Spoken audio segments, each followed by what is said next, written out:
Doing it's news debate. I am Lee. We are fresh with a Friday evening show.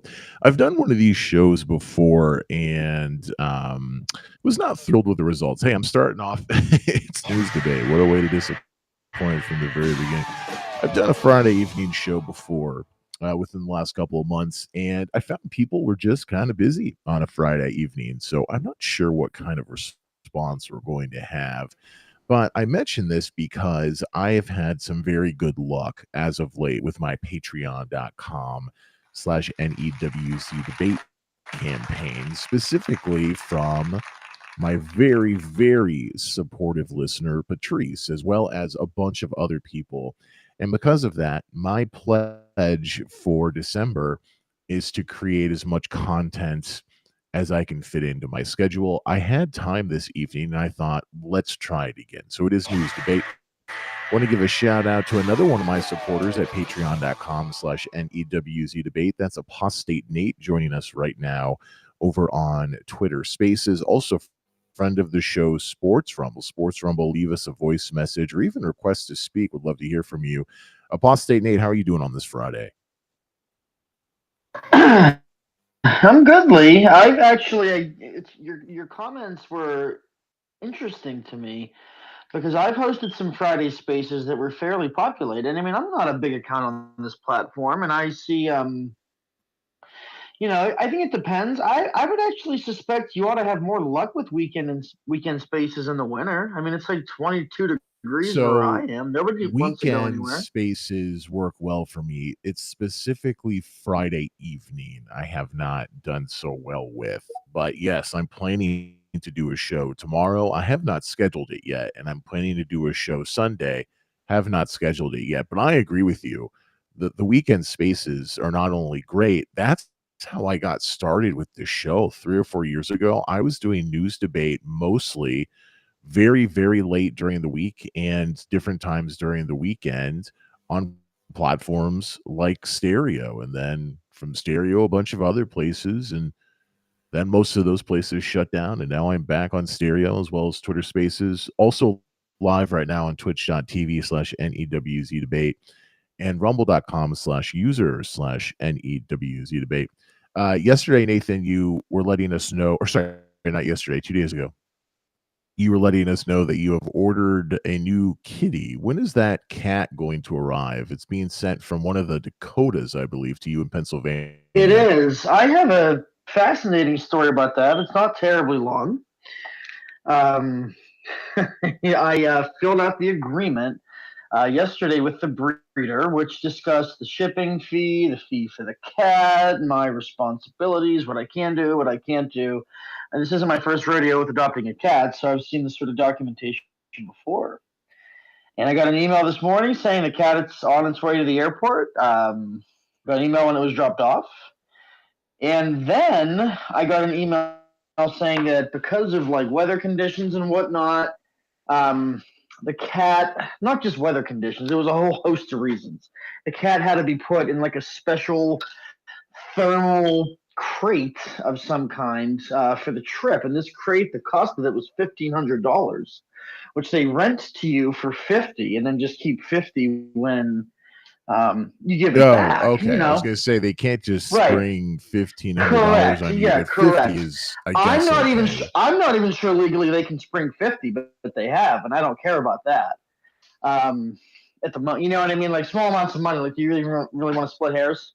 Um, so anyway, they said, but we have to take this payment completely in cash through Apple Cash. And I says, well, I don't have that. I normally have a little bit more, but I just spent like $900 on a cat. Um, and I was able to finagle them in creating like a new link for me to pay. But because of all the delays, and they won't ship until the payment clears, I gotta wait until the payment clears, which means I probably don't see Kitty, who's probably trapped in some like airport kennel. Yeah, your cat is until in some wing of until the next South Wednesday. Dakota airport or Somewhere, wherever the yeah. hell it's coming Little from, just Alex as sitting there with well. a Starbucks coffee. Like my cat right now is like Tom Hanks in the terminal, I guess. Um, That's a great if you've ever reference. seen Yeah, that. for some reason Your cat has like an Eastern European accent and is taking showers in the Well, it is a Russian airport. blue. I mean, it's close enough to Europe. Hey, there it is. Yeah, yeah, that is kind of There you shitty. I go. I admit, I agree with you that $50, considering how much you spent on the cat, like who cares? But the fact that they did that without telling you beforehand, yeah, I agree with you. I don't think they could legally do that, but who cares? But the fact that they wouldn't ship until you paid it, that does not sound good to me. But I guess. Well, Lee, I eventually ended up paying their fee with a credit card, and there's a very good reason for that at that point. It's because if they want to pull any crap, it's much easier to get a credit card to dispute that than it is a bank when it's cold hard cash behind it. Yeah, that's a good point. Oh yeah, we have this fee and like we only accept cash. That also does not sound great. But so you paid it. So is your cat on its way now? I don't. Yeah, they sent me some messages saying this is what's going on now. The payment has to clear.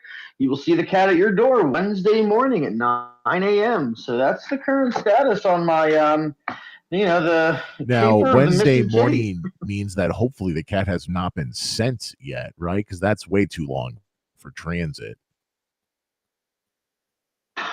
The way they're discussing this is that the cat will arrive at the door at 9 a.m. So that must mean they're going to take the cat out on a red eye. That's my guess. Yeah, but the cat won't be sent until next week. Yeah, this is correct. They won't send it until Your it cat's clears on on my its card. way. It's on the You plane. know, It'll be there in 3 days. Wait, what? That doesn't sound right. yeah, none of it. I mean, my kids are a little annoyed. I'm a little annoyed. It's very stressful. Oh, that's right. Did you break the news to the kids then? And then they're I like, had "Son of to. a I had. bitch, Dad. I'll never trust you again." Well, I had to. There's no hiding that kind of thing. It just isn't. So that's the update, Lee. I will keep the news debates show updated on the case of the missing kitty here. Now, did you try to explain all of this to your kids? Like it's cold, and they want Yeah, daddy's yeah. No, my money, kids took it and so well I had enough. to send them the money, and it's taking all this time. Or you like, yeah, Santa's taking a little bit more time this year with the kitty than we thought he No, no, no. was. The kitty is not a Christmas gift. The kitty is just arriving around the holiday season. Man, We lost our family cat of 17 years, so we're just sort I, of. I know you're I have a doing the hard right move time. here, and it's great and Yeah. stuff. But like, wouldn't it have been great if your cat could have lasted maybe 3 more weeks so that you could have saved a bit on Christmas presents? Because now you got to buy actual Christmas presents. There's no savings Lee, here. Lee, last week I literally asked him that. Okay, I said I can't do this right now, so you got to hang around. And I guess he took that personally. We never had any arguments though, so I don't know what the deal was. My guess is that he knew his time was coming, so he took all the money he's saved during his very long, almost 18 years on this earth, and he invested in a breeder in one of the Dakotas. And they have this new policy that they try to get you for as much money as humanly possible. So from the grave, he is raking in the dough, your dough specifically. All right. Well, this is the year that I've had leave. None of that would surprise me. Not even in like the literal sense of it. I'd be like, sure, that all tracks. That makes perfect sense. I got a question for you. You've mentioned that you live in Pennsylvania, and you talked about college football recently, and you also made some really horrible predictions for the Jets, but they're not from Pennsylvania. Do you like the Steelers? Do you have thoughts No, on no, the no, no, no, no. Steelers I now? didn't. I didn't make any projections on the Jets. That whole conversation was you and somebody else. I don't. I don't know enough about the Jets to make a prediction. I know Aaron Rodgers is their quarterback. I know they're doing terribly. If you put a gun to my head, there's not much more I can tell you about the current makeup of the Jets. I feel like there was a conversation, but okay. I will own if I There was made Lee. that up. But It was a long one, and I can't remember who you had it with. But it was definitely not apostate Nate. The listeners out there know much about the New York Jets. all right. I didn't have a long conversation with anybody about the Jets. Frankie and Jay and I talked about the Bills, but for whatever it is, let's forget all about it. I thought you made a very incorrect prediction of the Jets because they have a joke season now. But let's talk about the Steelers. Do you like the Steelers? Do you have some thoughts on the Steelers? They're interesting this year. So I do still pay attention to the Steelers, and the Steelers are always going to have a place in my heart. But after the past couple of seasons, I have to say that I'm really in and out. I'm really, really bored by them. And the reason why I'm bored is I don't think, as a head coach, Mike Tomlin has the ability to get a team through a playoff stretch anymore. He hasn't done that for a very long time because he's never had a losing season, but he always stays in the middle and he always finishes in the middle. One happy team at the end of the year, but it's getting a little bit old in Pittsburgh. So how do I feel? I think the Steelers will make the playoffs, and I think they'll lose in the first round. That's what I think. Really? Because I feel like they could have done that without Russell Wilson. You're not giving them any extra oomph because of Russell No, Wilson. He my seems to be goodness, doing well enough. Justin Fields was a disaster. The reason why they have a playoff chance is because Russell Wilson has that top spot right now. I mean, they actually did pretty decent under their now backup quarterback. He did much better with the Steelers than he did with the Bears. But okay, I can tell you are not so keen on the Steelers' I am chances. not. I think Mike Tomlin is a fraud, and I don't think they'll ever win another Super Bowl as long as he's their I mean, coach. he hasn't had great success as of late, but he is a successful coach. He is well respected generally, right? You think he's just a fraud? He was lucky in the past? He is, but he gets a lot more. The national press doesn't criticize him a ton. I think maybe about a month ago, Stephen A. Smith finally had something to say about the fact that Mike Tomlin can't make it the hell out of the playoffs, especially the first round anymore. He's had a drought. He's had a Um, drought, yeah. and there's no question that first Super Bowl, that Super Bowl that he won, the only one that he won that Super Bowl with Bill Cowher's team. There was a different climate, a different culture, a different roster, and Cowher was just freshly out of there. And that locker room, no way, had completely transitioned to a new environment. And by the time Tomlin got into his stride, what do we get? We got jokers like Antonio Brown and Emmanuel Sanders, people who were just nothing but perpetual media distractions on and off the field. Tomlin, for my money, is a waste of money. Wow, strong words. All right, well, I like it. That is one heck of a hot take, I'll say, Nate. Well, it'll be interesting. As you know, the last show 2 days ago with Frankie J, we were talking a lot of football. He's huge into the Bills. I actually, I mean, I don't know that much about the Steelers compared to you, but I actually think the Steelers' chances are pretty good. Russell Wilson has new life after the He looks good. He horrible, looks really good, doesn't he? yeah, There's no disaster denying that. that was the Broncos. And he's sort of recovered, once what's his name from the Saints came into the Broncos, you saw that Russell Wilson was not nearly as bad as he was under the previous disaster of a coach. But he's gotten even better or recovered more because he was so good in the past, right? That's not debatable. He's recovered a lot of that with the Steelers, but clearly he's older. He still has his issues. He's short, things like that. But the Steelers, they have such a good culture, as you were talking about. Maybe it's not because of their current head coach, but they have a nice culture. They have a great defense. They often get criticized for being one of the legendary teams that still pumps so much energy into its defense when clearly the league's rules have changed to benefit the quarterback, to benefit passing, to benefit offense. But the Steelers are kind of old school in that way. So they have their old school defense, which is still valuable, but maybe, it doesn't win championships anymore. And then all of a sudden they have this veteran at quarterback who not only brings that experience, but is actually doing very well now as compared to, the last couple of years with the Broncos.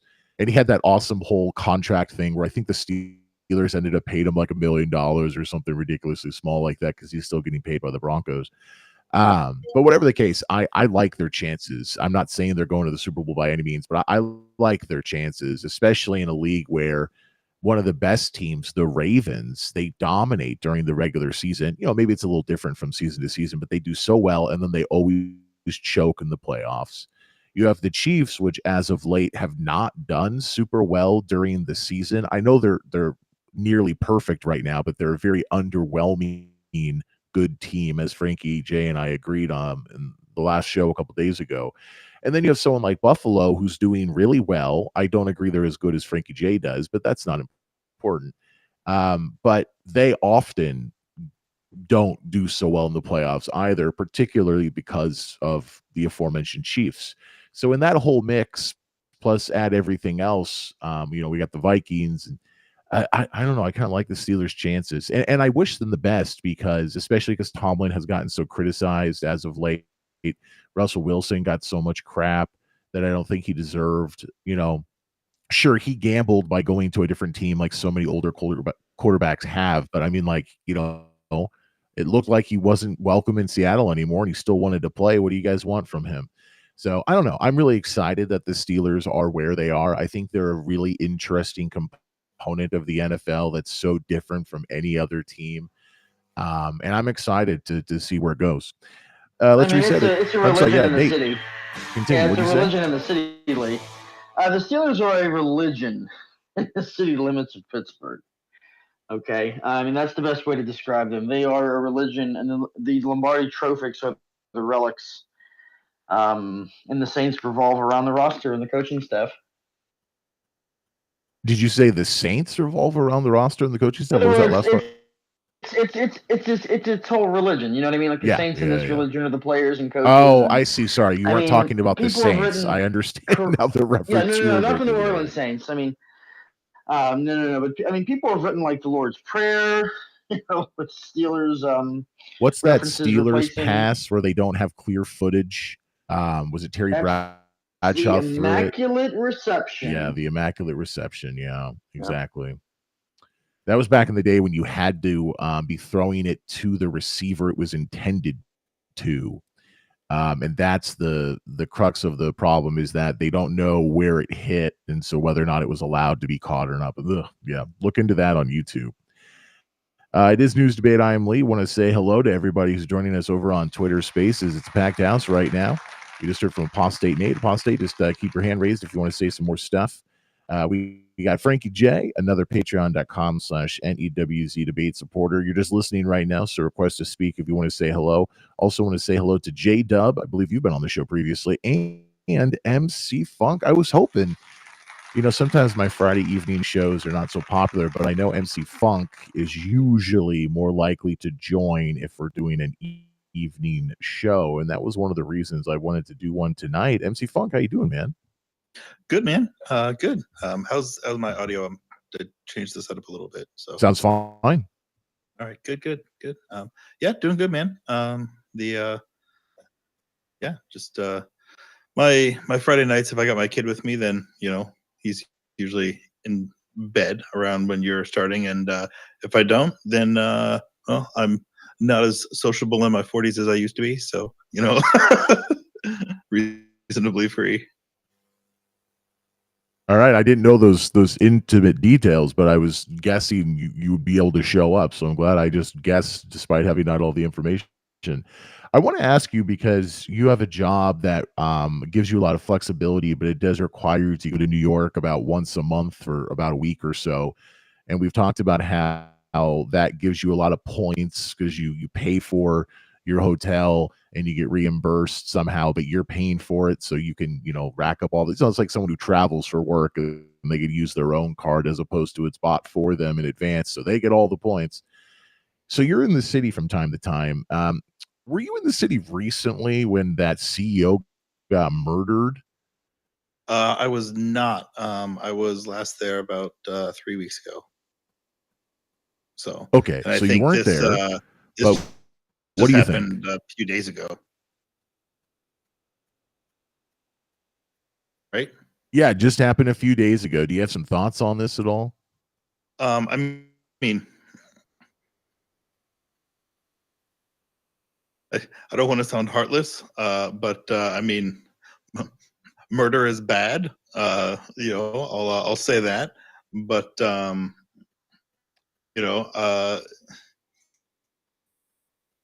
it was not a arbitrary, random thing.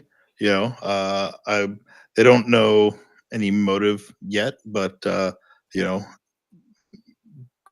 granted, he's a CEO of a health insurance company. I think probably United is one of the largest in the country, if not the. And I imagine, well, I would not be surprised in the slightest if the murderer was the the victim of that system, if you will. Yeah, when I first saw this happen, I immediately thought something having to do with corporate relations. So, not saying like a competing company took them out, but something having to do with the company and that whole behemoth, as opposed to people being upset that companies make money in the United States by designing healthcare plans that prevent people from getting healthcare. They try to get as much No, I money from mean, you as possible, but then they don't want to pay out. yeah, I mean, I could be somebody who, essentially went financially destitute from medical bills that the insurance company refused to pay. It could be entirely unrelated. We don't know, but that Oh would yeah. not It could have surprise been, me.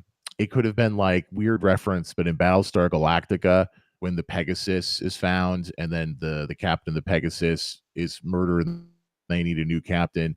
They appoint someone and then he is quickly murdered, but it has nothing to do with anything you think. It's that he's like a dirty military officer and he has like bets that are being called in and he owes people money and Right. stuff. So it Yeah, I may mean, be it that could be this entirely guy, unrelated. yeah, Um, not to piss on his memory, but it could be that he had something else going on that's completely unrelated to his role as the head of this company. And we don't know because we don't know so many things. yeah, yeah. It could be, he had a kid that, died because they wouldn't pay for life saving treatment. Or it could be something else entirely. But, there is a lot of, there's a lot of motive there tied to running a health insurance company, knowing how, how much people get effed over by them. So, Yeah, it's sort you of know, like the two guys, and I think even more, but the two main guys, one who got some shots off, hit Donald Trump, and one who just sat outside his golf course for 12 hours. It'd be hard to imagine that they were upset because of some real estate deal that happened 10 years ago. Like it's technically possible, but they were upset with him as a presidential candidate, as a politician. And we all assumed yeah, that but I was the mean, so case. we talked about that before, though, and that's always the uh, that's kind of the go to assumption. But Ronald Reagan, his assassin, you know, was entirely non political and was like trying to impress some girl or some actress. I think he was trying to Yeah, impress. wasn't it Jodie Foster from Taxi Yeah, Driver when she played like the really young prostitute or whatever? yeah, he was trying to impress her, and so it the assumed motive is not always going to be the motive, but there's certainly a lot of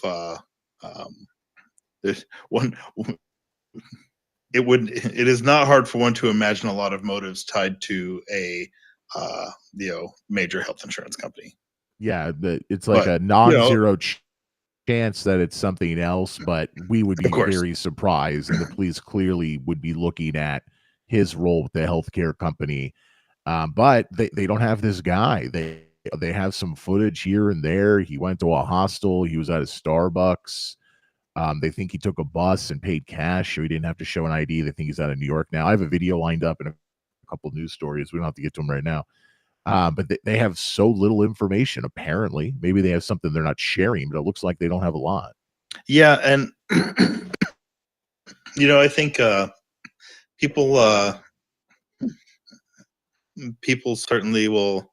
I imagine there's a lot you can say about a place like New York City and kind of crime and violence, but like if you look at the numbers, they don't Very safe really city. match with the narrative tied to that.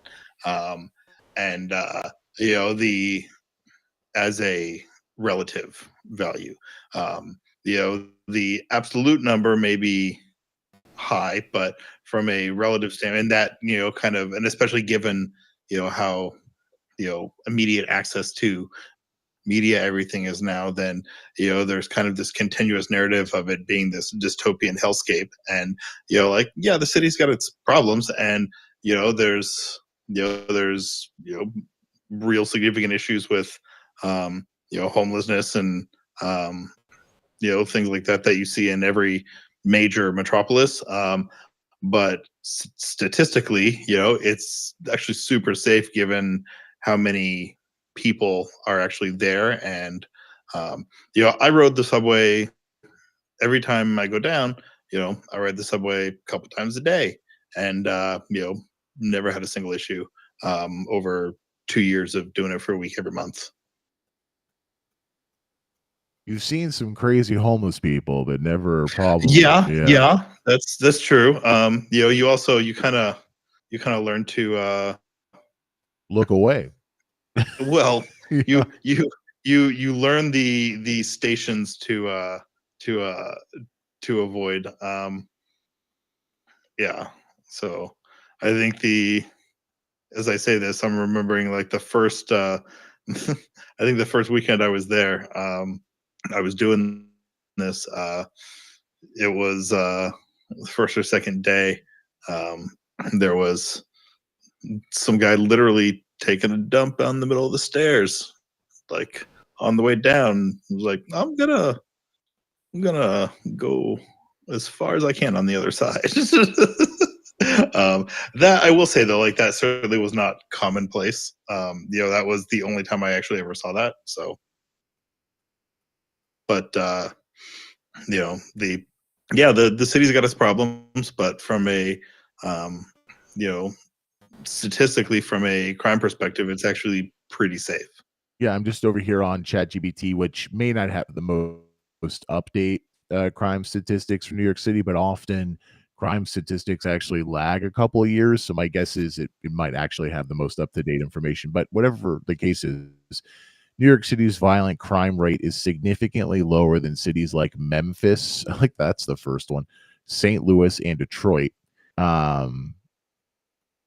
New York's property crime rate is also below the national average for major cities. It has seen continued decreases in offenses like burglary and grand larceny, which substantial reductions reported in 2024. Okay, so I guess ChatGPT has some even really updated information.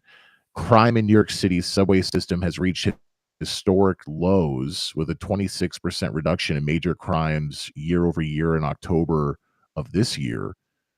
Compared to other major cities, Chicago and Los Angeles also face challenges with crime, but often report higher instances of specific crimes like shootings or robberies.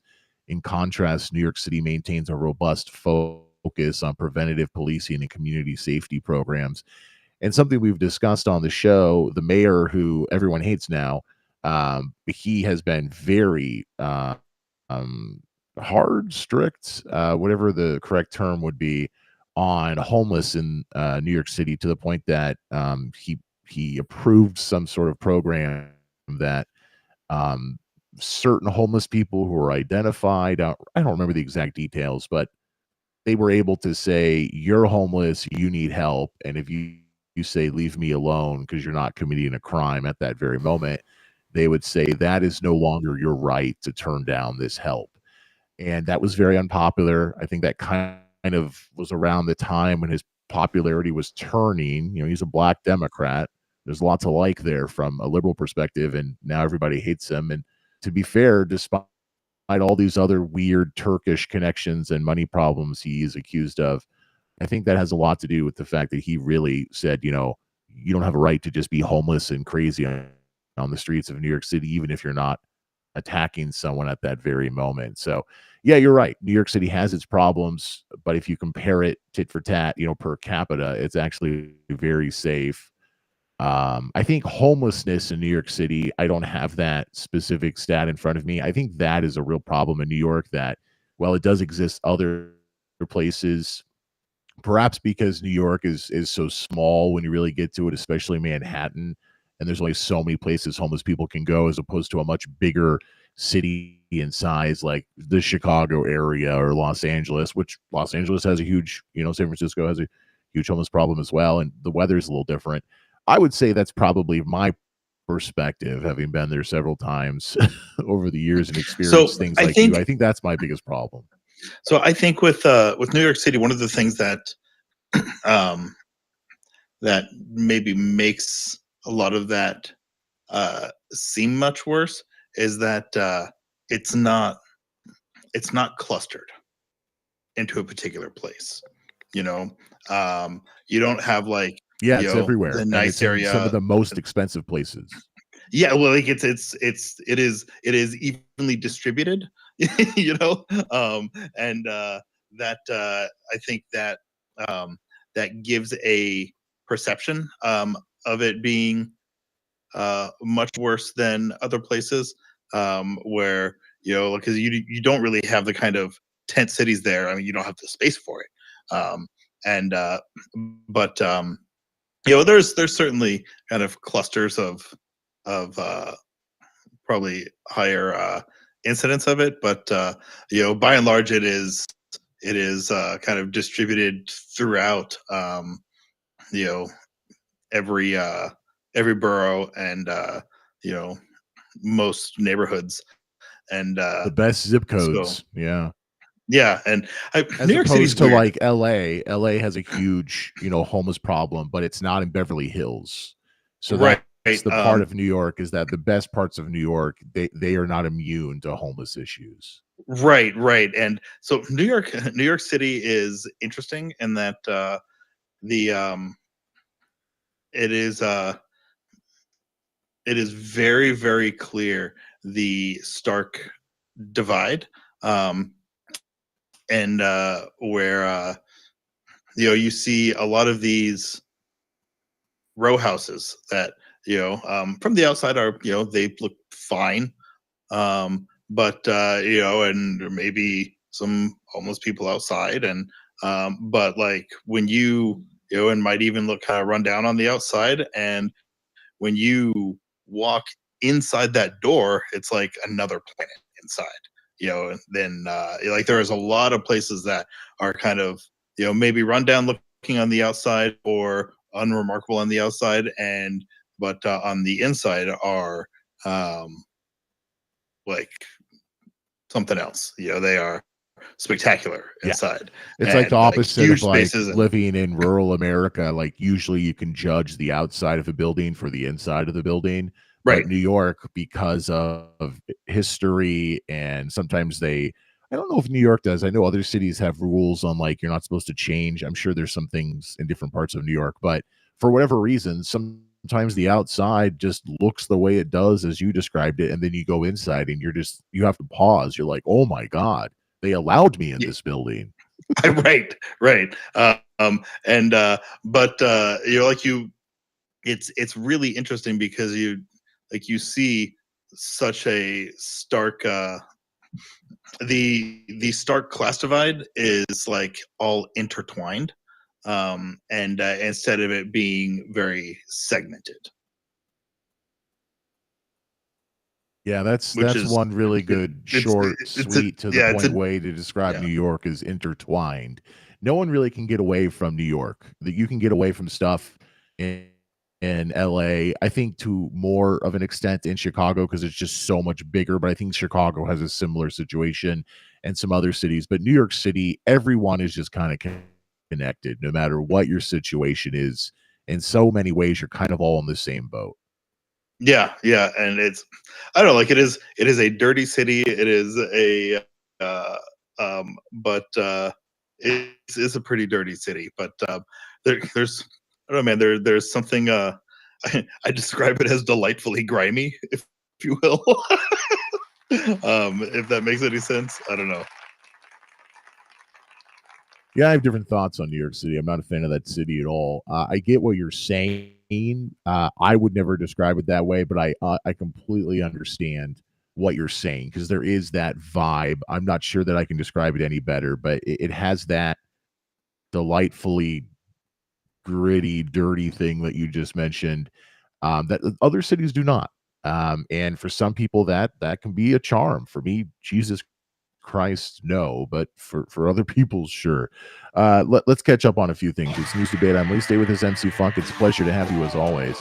I want to get over to Bjorn over on Stereo, who has joined us. Bjorn's also a really good old friend of the show that we don't always have. And so when I do sometimes later shows, I'm like, oh, is MC Funk going to show up? Is Bjorn going to show up?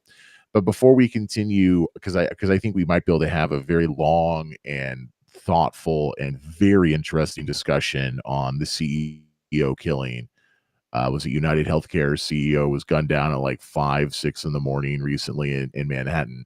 And I think we can really do justice to that. But before we do that, and before we hear from Bjorn, Sports Rumble left us a few messages over on Stereo about our previous NFL discussion. And I think if I sit on those too long, it's just going to not make any sense. So let's play those really quickly, check in with Bjorn, hear what he has to say, and hopefully continue this assassin discussion. Let me jump over here to Stereo.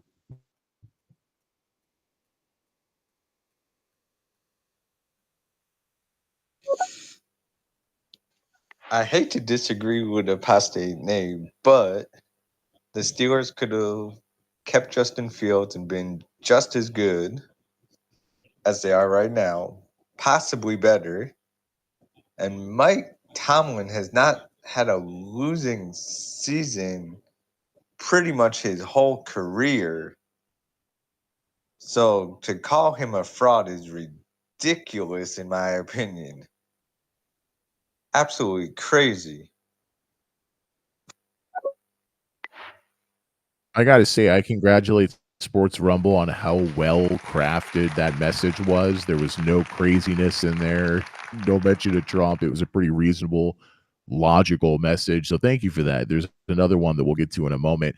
I have to agree with you. I don't know as much about sports as either of you, Sports Rumble or Apostate Nate or Frankie J. We were talking a few days ago about the NFL.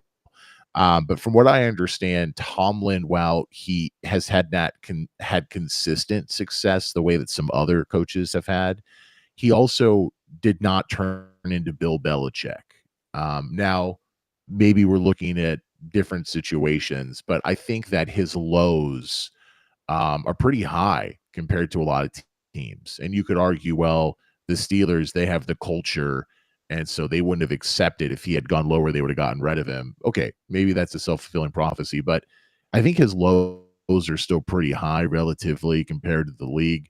And I would offer with my limited information that I agree a little bit with Sports Rumble on the coach comments. When it comes to Justin Fields, I don't think they would have been nearly as good. I think that Russell Wilson has had some throws in some key games that Justin Fields would not have made. Now, Justin Fields is a different type of quarterback, so it's not all bonus benefits to have Russell Wilson in there. There are some things you're not getting with Justin Fields, but you still have Justin Fields, and they do throw him in there from time to time. So that was a great comment, Sports Rumble. Let's hear your second one, and then we'll jump over and hear from Bjorn, hopefully. And besides the Super Bowl title, which Tomlin has to his name, he has a second appearance. So I don't know what we're talking about. I think Nate is off his rocker, but that's just me. Somebody who follows the sport very, very closely.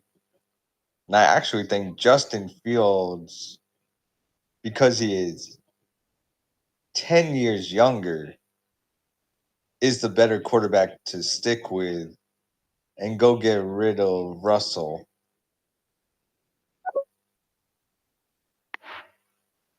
Yeah, that's an interesting point. I would say that's one of the fair criticisms is how long is Russell Wilson going to continue to play in general, just at all?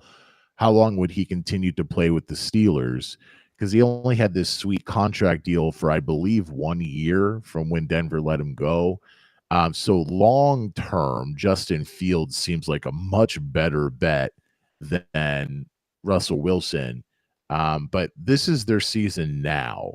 And I don't know that playing Russell Wilson affects your long-term goals or long-term possible goals with a backup quarterback who kind of didn't have a lot of options. Now, Justin Fields has been better with the Steelers than he was with Chicago overall. And so maybe he has some more options now. But I don't think people are beating down the door over over in Pennsylvania to like, hey, we want Justin Fields. So I think they can kind of have a little bit of the best of both worlds here. Russell Wilson is old. Maybe he'll be injured. He was gone for a lot of the season because of an injury that he had like during practice before the season even started, I believe. So we might see Justin Fields again. Really good comments, guys. Thanks for all that. Snooze debate, I'm late. Bjorn, you're over on stereo. Can you say hello here?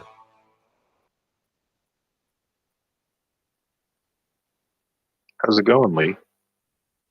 Can you hear me? Yeah, you sound fine. Great. Well, thanks for having me. Looks like you all have been maybe discussing the UnitedHealthCare CEO slaying, which is pretty wild. I'm not sure what you all have discussed so far, but happy to jump in and chat about whatever.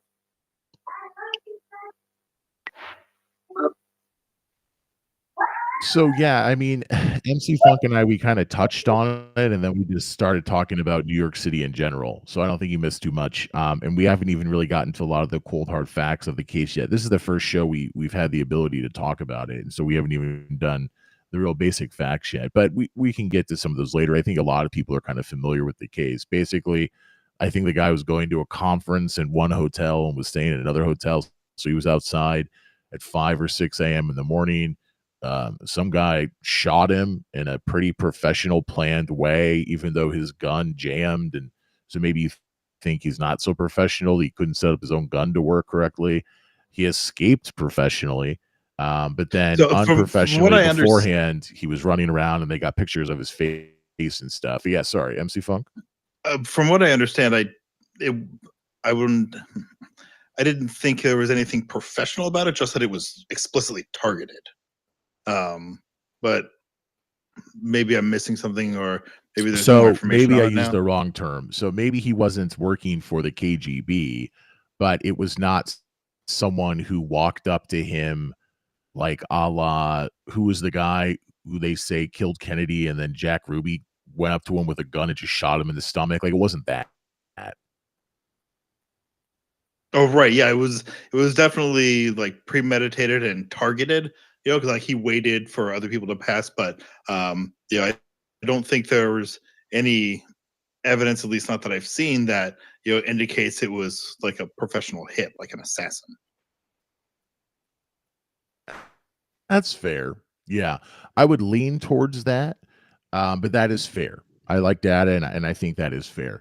And it's weird because I think he had all the things that you would need to have in some sort of professional assassination sort of situation, except once again his gun jammed several times.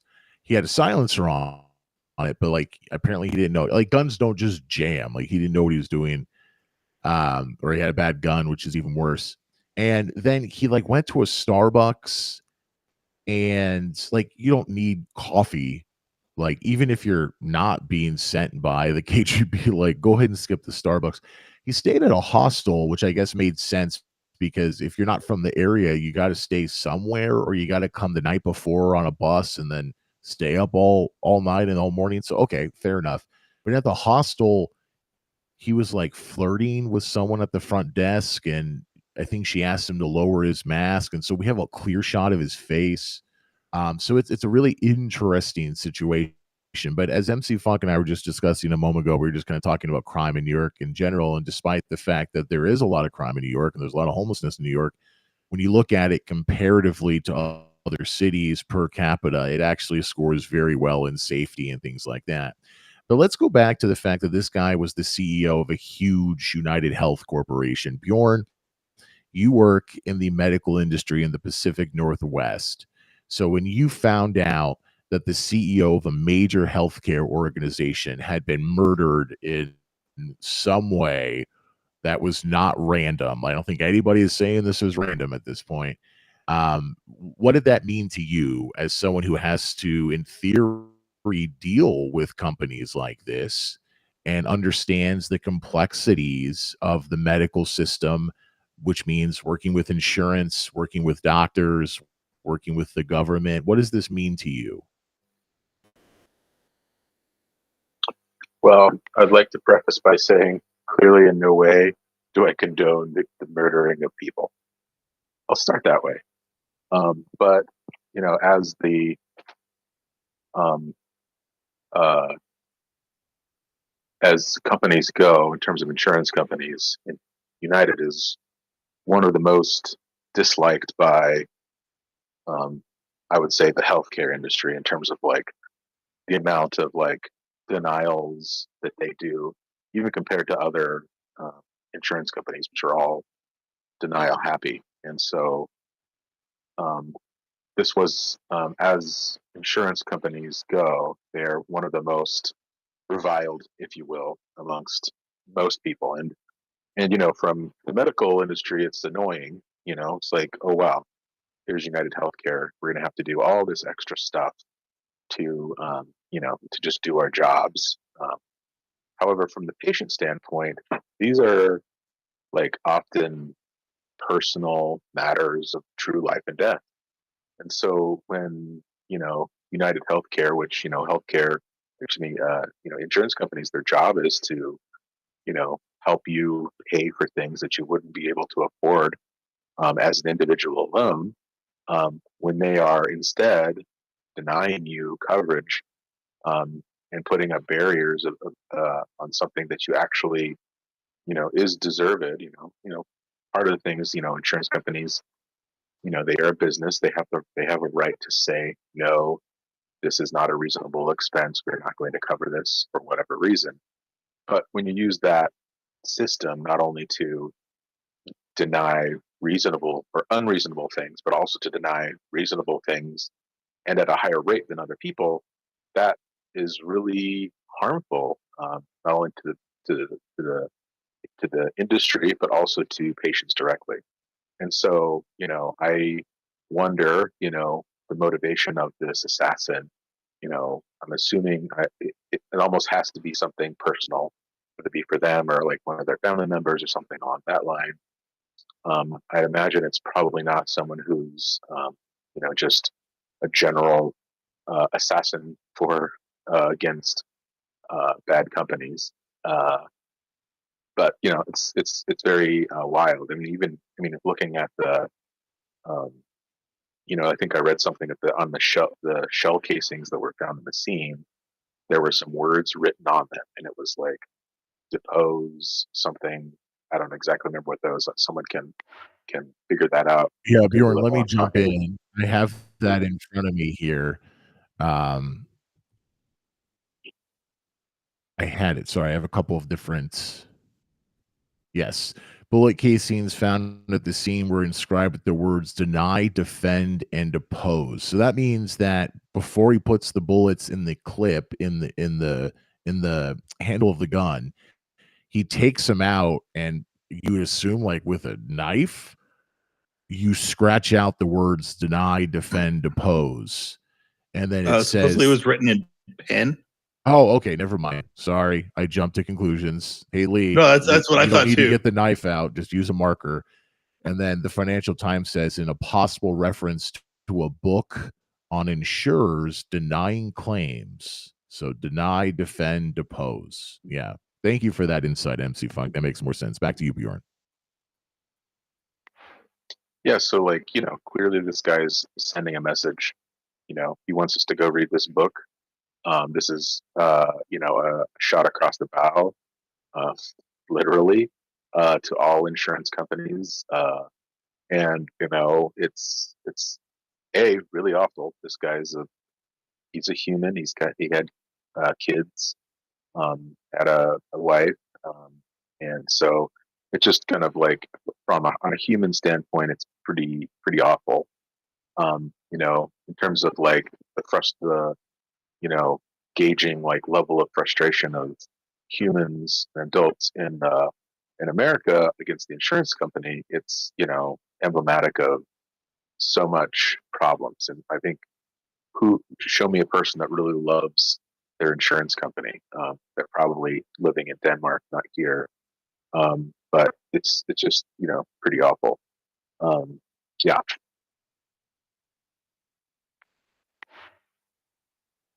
Without going into too many details, of course, share whatever you're comfortable with sharing. But did anything change for you as someone who works in the healthcare industry after the CEO of this huge company was killed in a very clearly premeditated attack? Um, did that trickle down at all to you? That could be like, did you talk about it with your colleagues? Was there any sort of official decree that went out to people that you work with, or was there any security alerts?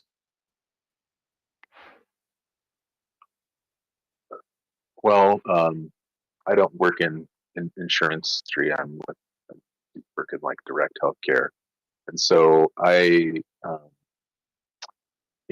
there has definitely been instances, all over the country of, different sort of people being killed, where usually like providers or something. Usually it's over like pain medication or something along those lines. And so, um, you know, rarely is it for, I think, maybe more political reasons almost, I guess. I guess besides George Tiller would be a good example of someone being murdered in Wichita, Kansas. He was an abortion doctor, got killed in his church. Um, but I'd say usually the like doctors who get murdered, it's over an instance where somebody was mad that they didn't get something they wanted or something along those lines. So I think it's definitely a different category of like, you know, I would guess you'd call it almost like terrorism against the insurance companies about like this is something that you shouldn't do. The other interesting thing that also happened a little bit simultaneously was um, another insurance company. I think it was what was it? They might have been Blue Cross Blue Shield. Also, has been basically made this rule that they're going to just basically stop paying for anesthesia at a certain number of hours after a surgical case begins, basically as a way to like force people to try to do surgeries, if you will, because basically they're not going to pay for anesthesia at this point. So anything after this point is now, being not paid for. And so, regardless of how long the surgery actually takes. And so the American anesthesia, I don't know, one of the anesthesia organizations like started doing a huge blitzkrieg, like publicly, about how awful this was, that this company was going to basically just stop paying without any like regard to what is actually happening in that surgical case. Um, yeah, and interestingly, they reversed their decision. There was a public outcry after the anesthesia folks raised this. People had a public outcry, and they reversed their decision. So it's kind of an interesting time, from insurance companies. Imagine lots of insurance companies executives are probably very fearful, and also are probably looking at this as like people are really fed up with the way that American insurance companies work.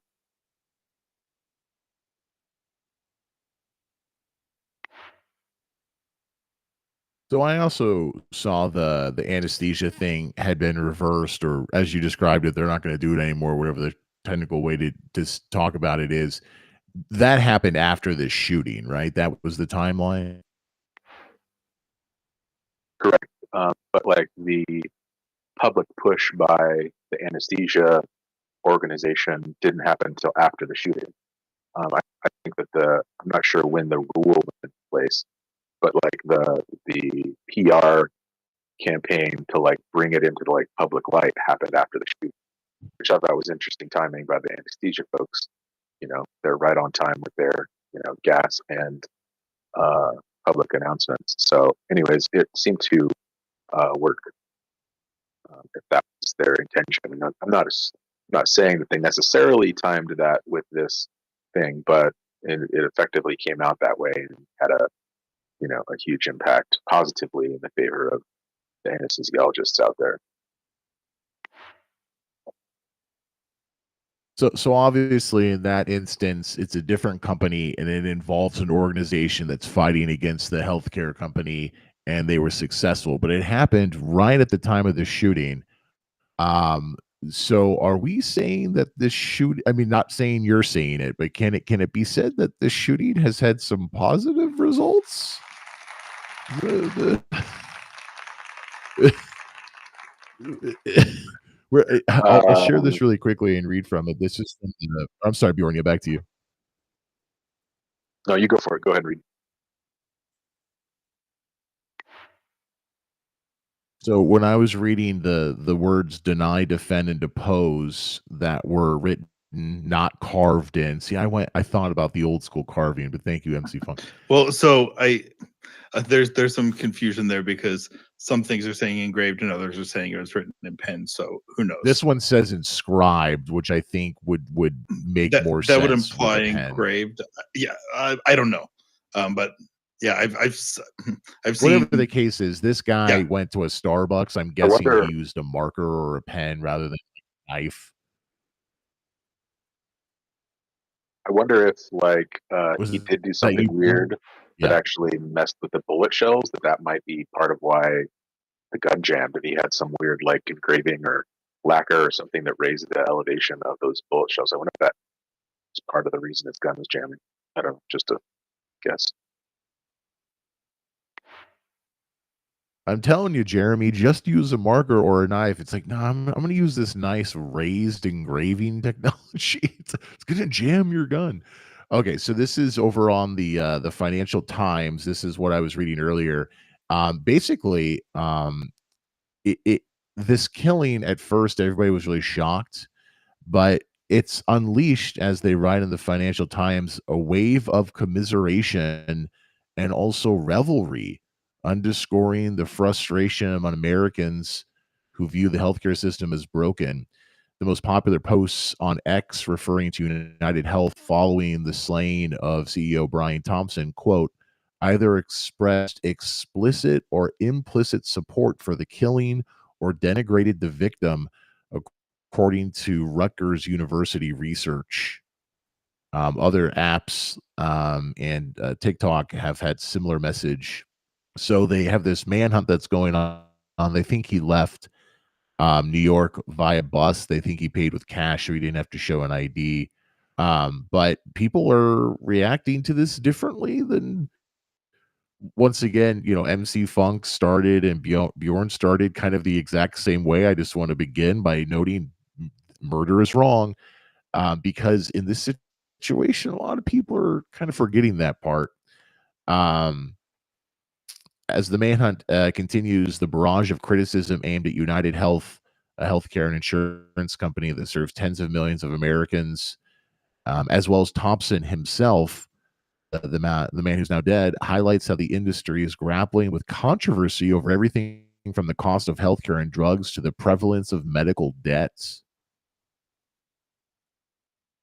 There's a study that's mentioned here. It estimates that universal healthcare for Americans, rather than the current system where most consumers rely on public and private insurance, would save 68,000 lives every year.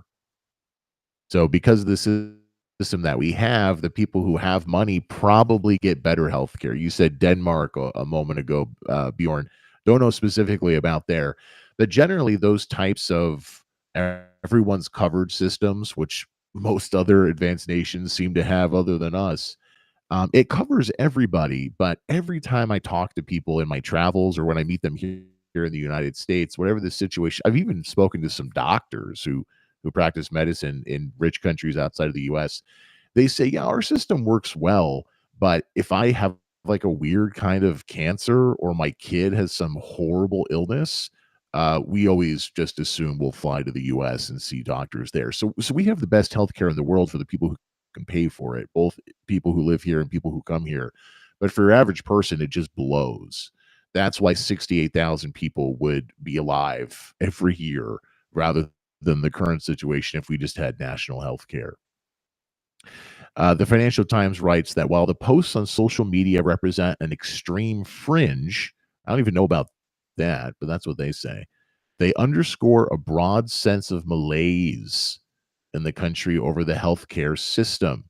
A Gallup poll this summer found less than 1/3 of Americans view the health industry favorably, with nearly a quarter giving it a very negative rating.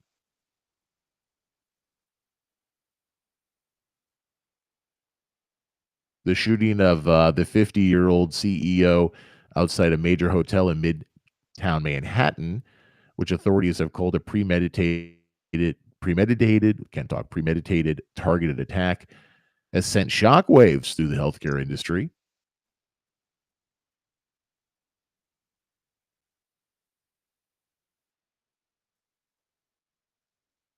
One former Cigna executive is mentioned here in the article about how the U.S. health insurer used to frequently face threats when claims were denied. Quote, we'd have times when you deny proton laser therapy, which, by the way, that sounds awesome. Give me some proton laser therapy for a kid with seizures, and the parent would freak out. Well, what do you know? You deny some care for some proton laser surgery, and the parent freaks out.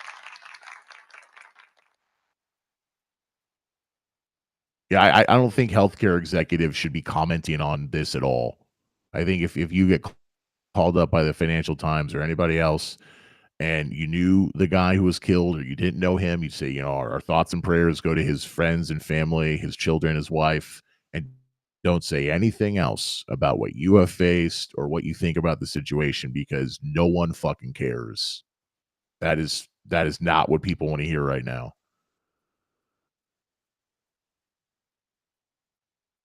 Some 77% of respondents to a 2024 survey of 200 U.S. healthcare providers said claim denials were increasing, nearly double the figure of back in 2022.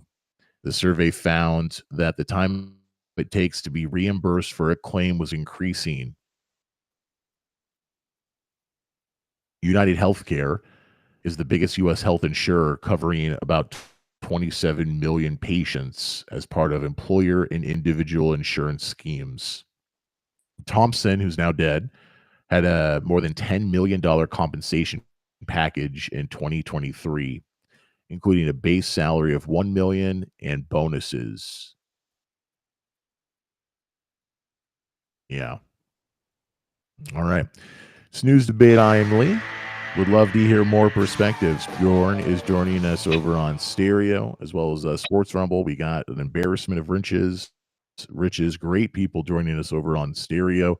Request to speak, raise your hand if you have something to say. We can go on to different stories, but I think this is a really interesting one to discuss. Did I hear someone? Did someone just jump in?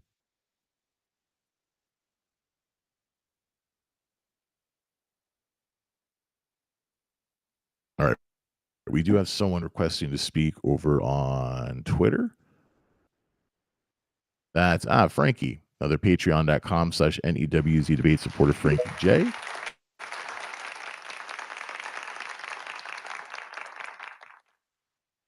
Also have a video from ABC that does a really good job of giving an update and just kind of describing what we know thus far. Frankie, yes, you are joining us over on Twitter. You got your hand up. What's on your mind? Hey, not much. 6 degrees where I'm at right now, so it's a nice toasty in the house night. But I wanted to kind of elaborate a little bit on the healthcare thing. Now, I want to be clear from the start. I'm not an understudy or I'm not a expert at all in the way of health insurance. But what I am is a patient who has had United Healthcare in the past, and the jobs that I held. Wow. Okay. So you don't have it now, but you've had healthcare coverage through United Healthcare previously. Yeah, that's great. Tell us. I did. And I couldn't wait to switch from it because it was garbage. And here's why. I have, illness as I've explained before, and because of United Healthcare and their pre-authorization policies. Now I'm speaking for myself, so I don't know about anybody else's experiences with this company or what may have led to this premeditated murder of the CEO. But what I can tell you is one of 27 million, I think you said, patients that have had this coverage. The illness that I had, the doctor prescribed something from the start saying this is what he needs and he should start it immediately. Well, here's what happens. United Healthcare said, we want him to try medicine A first before we get to medicine C. Medicine A almost killed me. Medicine B almost killed me, put me in the hospital. Then they finally approved medicine C, which I've still been on since that very time. Obviously, before I stopped working, we switched healthcare plans because a lot of people had problems with United Healthcare. We went to independent health, but they're notorious for making patients suffer. I mean, more or less suffer through treatments that just are lower cost. On their end, they're still getting their payments, their deductibles, and all that other stuff. However, they want you to try the crappiest medicine first to see if it works, rather than go on the treatment that the doctor, the specialist, the professional prescribes to you, and it's out of the doctor's hands at that point. And I'm only going to guess and speculate because again, it's not my arena. I think MC Funk has more of a grab on that world than anybody in this room or this space. But he pissed in the wrong Cheerios, man. He got to somebody, and somebody He got pissed back at in the him. wrong Cheerios. He pissed in the wrong Cheerios, and he's sitting pretty as a CEO making a gazillion dollars. And you know what? It's like the movie John Q. It's Denzel Washington, where the health Yeah, insurance that's wouldn't where he cover a heart takes over the procedure. hospital because his kid, Yep. they kick him Yep. out because they don't have enough money. His kid needs like a transplant. Yep. Yep. And he had insurance, but the insurance wouldn't cover it. And it almost rings a bell with that movie to me, anyways. And now did Yeah, if Denzel kill Denzel anybody? No. Washington waited outside a hotel at 5 a.m. after going to a Starbucks, that's like the same story. I know, you're right, man. It's the He same takes over the exact story. hospital, and yeah, no, it's. I haven't seen it. When did I see it? I don't know. I didn't see it in the theater. I think I saw it online or something.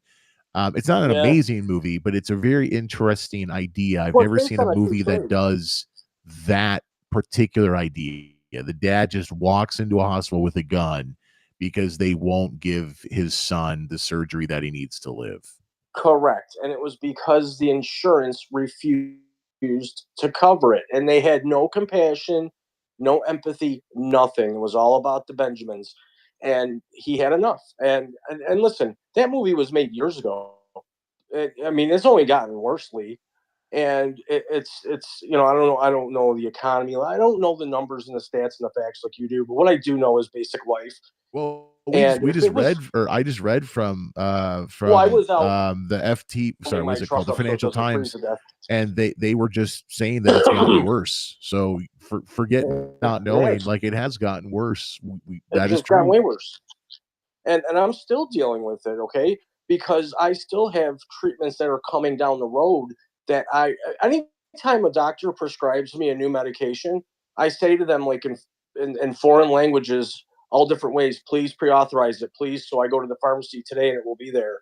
Because you have to go through this pre-authorization nonsense, and it takes up to a week. And if you need a medicine today, tomorrow, why am I waiting a week when I've paid my insurance to it's my insurance. I pay for it. Why am I waiting? Why do I have to take a medicine that you think, as a CEO behind a desk, thinks I should take when you're not the doctor, specialist, nurse practitioner, whatever? Who are you to say what I shouldn't put in my body? You're not the professional there. You're the scam artist. So I have experience with this, and that's just my humble opinion. In other news, did we all hear about the polar bear that attacked a woman in Providence, Ontario, and the Yes, I husband? have that story. Well, let's get to that in a bit. All So right, we're not but that's jumping my around, but take yeah, on a the guy insurance thing. like jumped on a polar bear because it attacked his family or something. So thank you for bringing His that wife. up, Frankie. That's going to be the positive story that we need Yes. after the CEO is gunned down. Let's talk about the guy who takes on a polar bear. I see Apostate Nate has his hand up, but I want to ask Bjorn if he can throw in really quickly. I don't know if he has the answer to this, but something Frankie J just mentioned. I'm really interested in knowing if anyone can comment on this, and I think Bjorn might be the one who can. If a specific insurance company like United Health or anyone out there, if they are not great about approving claims, or if like the other one you mentioned that were like, we're not going to cover anesthesia anymore, why would companies or school districts or even private individuals stick with them if that's the situation that they are experiencing? Is it that there's just certain reasons that you would want to use a specific health insurer, even if they suck? Is it hard for a company to switch? Is it hard for a school district to switch so that the health insurer knows they kind of have you by the balls? Can you give us any indication of why it's not easy to shop around when someone like Frankie J experiences those problems? Yes, I can answer that basically. I actually um, spoke with an insurance executive one time, and they really made it clear exactly how this process works. So let's say you're a company and you decide, hey, we're gonna give healthcare to our employees. And so what you do is you call up, say United, and you're like, hey, United, we want to choose you potentially, or we're thinking about you versus Blue Cross Blue Shield. Tell me what you all offer. So then United will basically put together a proposal and say, okay, well, this is how much it's going to cost you as the employer um, to cover your people, and these are the different benefits that we're going to give. And then you can compare it to Blue Cross Blue Shield and say, okay, this is how much it's going to cost you, and these are the benefits we're going to give. So there is a cost saving thing. So I'd imagine that um, part of the reason is that United Healthcare probably also is cheaper to employers who are obligated to give healthcare to their employees based on the law that has been written. It's like if you have, I think this was part of, uh, I don't know exactly which law, it might have been Affordable Care Act or something. I've kind of lost exactly when that, but I believe over a certain amount of employees, you have to provide healthcare, even if it's crappy healthcare.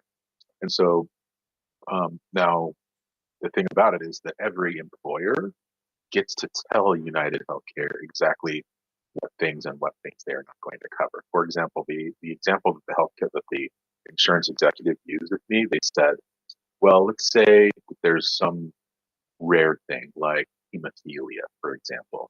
Now, hemophilia is very, very expensive to treat. This needs like, blood products that need to be given like, very frequently, and this is not a very cheap medication, etc. So you could choose as a company to say, we're not going to like cover this. This is the line at which we're not going to cover this thing. We don't cover that in our insurance. Now, this was also before Obamacare that I had this conversation. So I think the other thing that Obamacare did was eliminate some of the prior diagnosis, the pre-existing diagnoses. And so I don't know if that process is legal, but you as an employer could say, we're not going to cover hemophilia. We're not going to cover, multiple myeloma, or you name like whatever expensive disease it was. And you could like then deliver to your people and say, well, here you go. Here's United Healthcare. It's great. But on the back end, you have X'd out certain things to try to reduce costs that you're paying. Because part of the thing in this country, which is not the same in other countries, is insurance is almost universally tied to your employment. And so you get hired at your job, and they tell you the option that they have for insurance. And so for most people who don't go on the insurance market, buy it on their own, which that exists, you get told what insurance what insurance you have. And so you hope that your employer is going to not pick the worst and maybe picks the Cadillac, or gets the best product. But there is still some leeway in terms of how much they cover, and also how much they pay, and how much they require you to pay. And all of those sort of factors is part of their calculus whenever they're deciding like your benefit package. And so if you work at a really fancy place and make a lot of money, you're going to have nice healthcare. And there's also different levels depending on how much money you make. Some companies, you'll unlock like a higher level of healthcare if you make the most money. Going back again to your previous conversation, is like if you've got a lot of money, you're probably going to get treated very well in America. The problem is that if you don't, you often have much worse off problems, much worse access.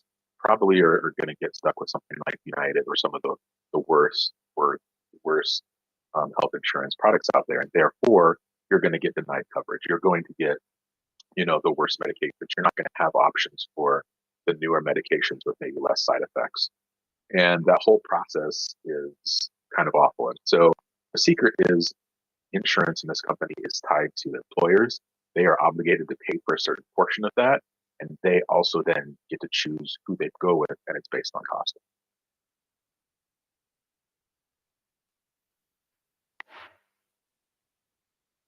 So that's great. Thank you for that. It's some of the stuff Can that I I've swing already. in real Yeah, quickly? yeah.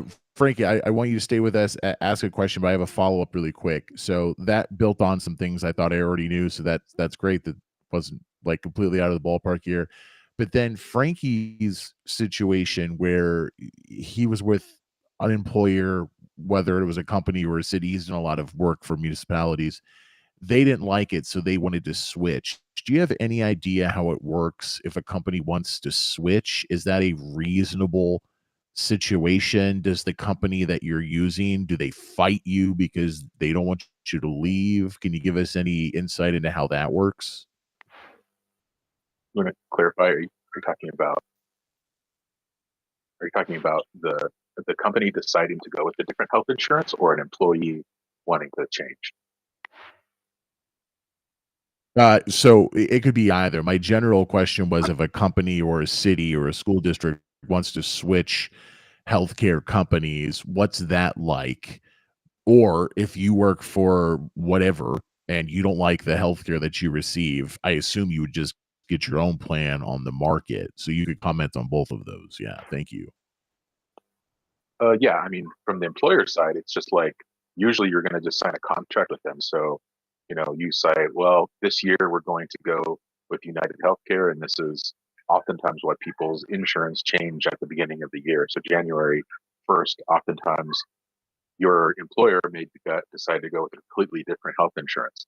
This can also have terrible ripple effects because maybe the company you went with doesn't cover the doctor that you go to, or doesn't cover the hospital that you go to. So you may have had your doctor for 5 years, but your company just tells you, hey, next year we're going with Kaiser, or next year we're going with Blue Cross Blue Shield. And you look on their list of covered doctors or covered institutions, and your doctor is not there. Or, which happens also very frequently, your medication is now not covered because insurance companies, they get to wheel and deal with medication companies, and so they get to decide which is the preferred medication for them.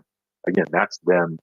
That's a conversation between the insurance companies and the drug companies, and they get to decide 100%. Like, hey, this year we're going to cover, Symbicort.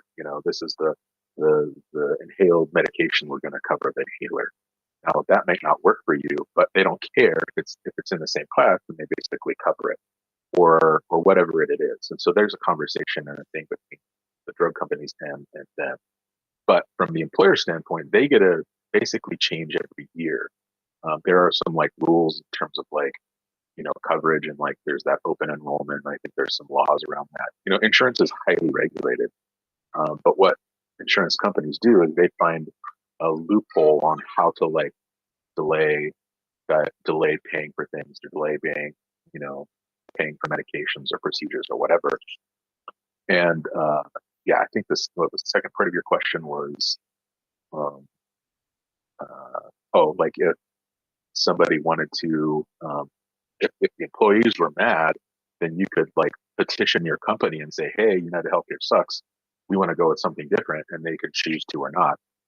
This could be something like you could, form a union, or if you have a union thing, you could pressure them and say, hey, we want United Healthcare, or we want a better product for United Healthcare. Because again, it's like a range of products that United Healthcare offers, and your company again is choosing if they're going with the base model, or if they're going with United Healthcare Plus, if you will. And so there's this range of things that are kind of going within there. And so so it's all up 100% to your employer on which company and what level they choose.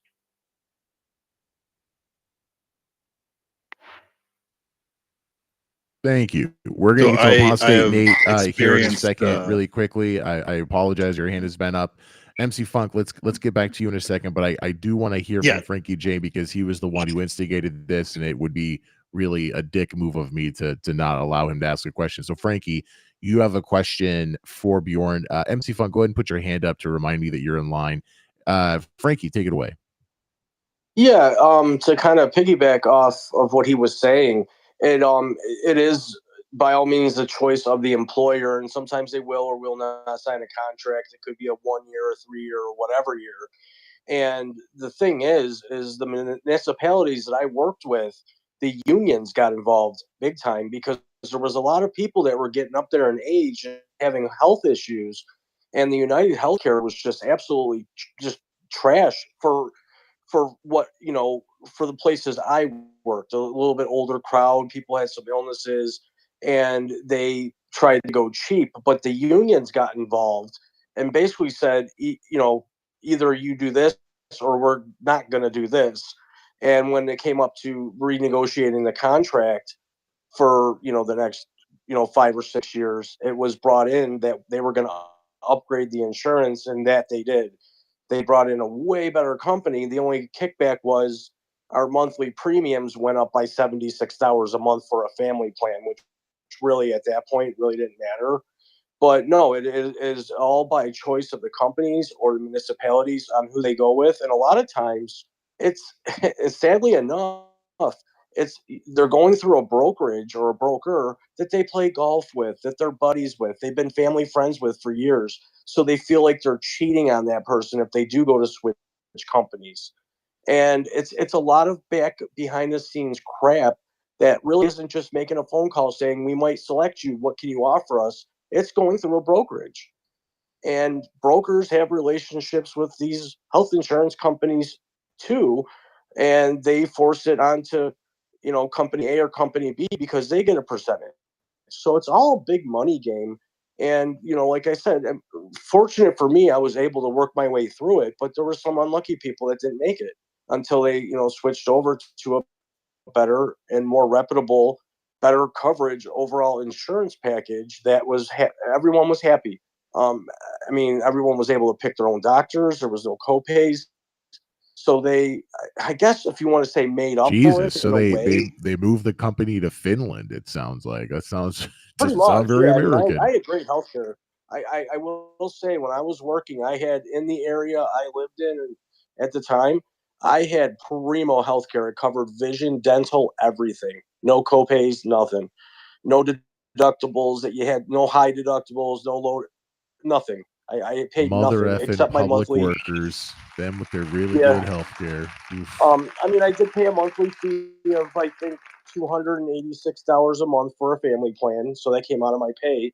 But I mean, for the treatment I was getting, and that at the time my wife was getting, she was getting chemo and stuff like that. It was all covered. I Jesus, mean, sorry to hear hands that, down. Frankie. I don't know if that's Well, come up before. I she know she's not your survived it. wife anymore, but I'm Well, sorry that she happened. is, but she's Well, lost. sorry, Um, that's right. You are still technically married, but you don't know where she yeah, is. So I don't know technically where she still your is. wife. She's not in the mountains. That's all I know. But another thing that is really kind of a sketchy thing too. Let's say my wife worked, which she didn't, and I worked, and we both had good jobs.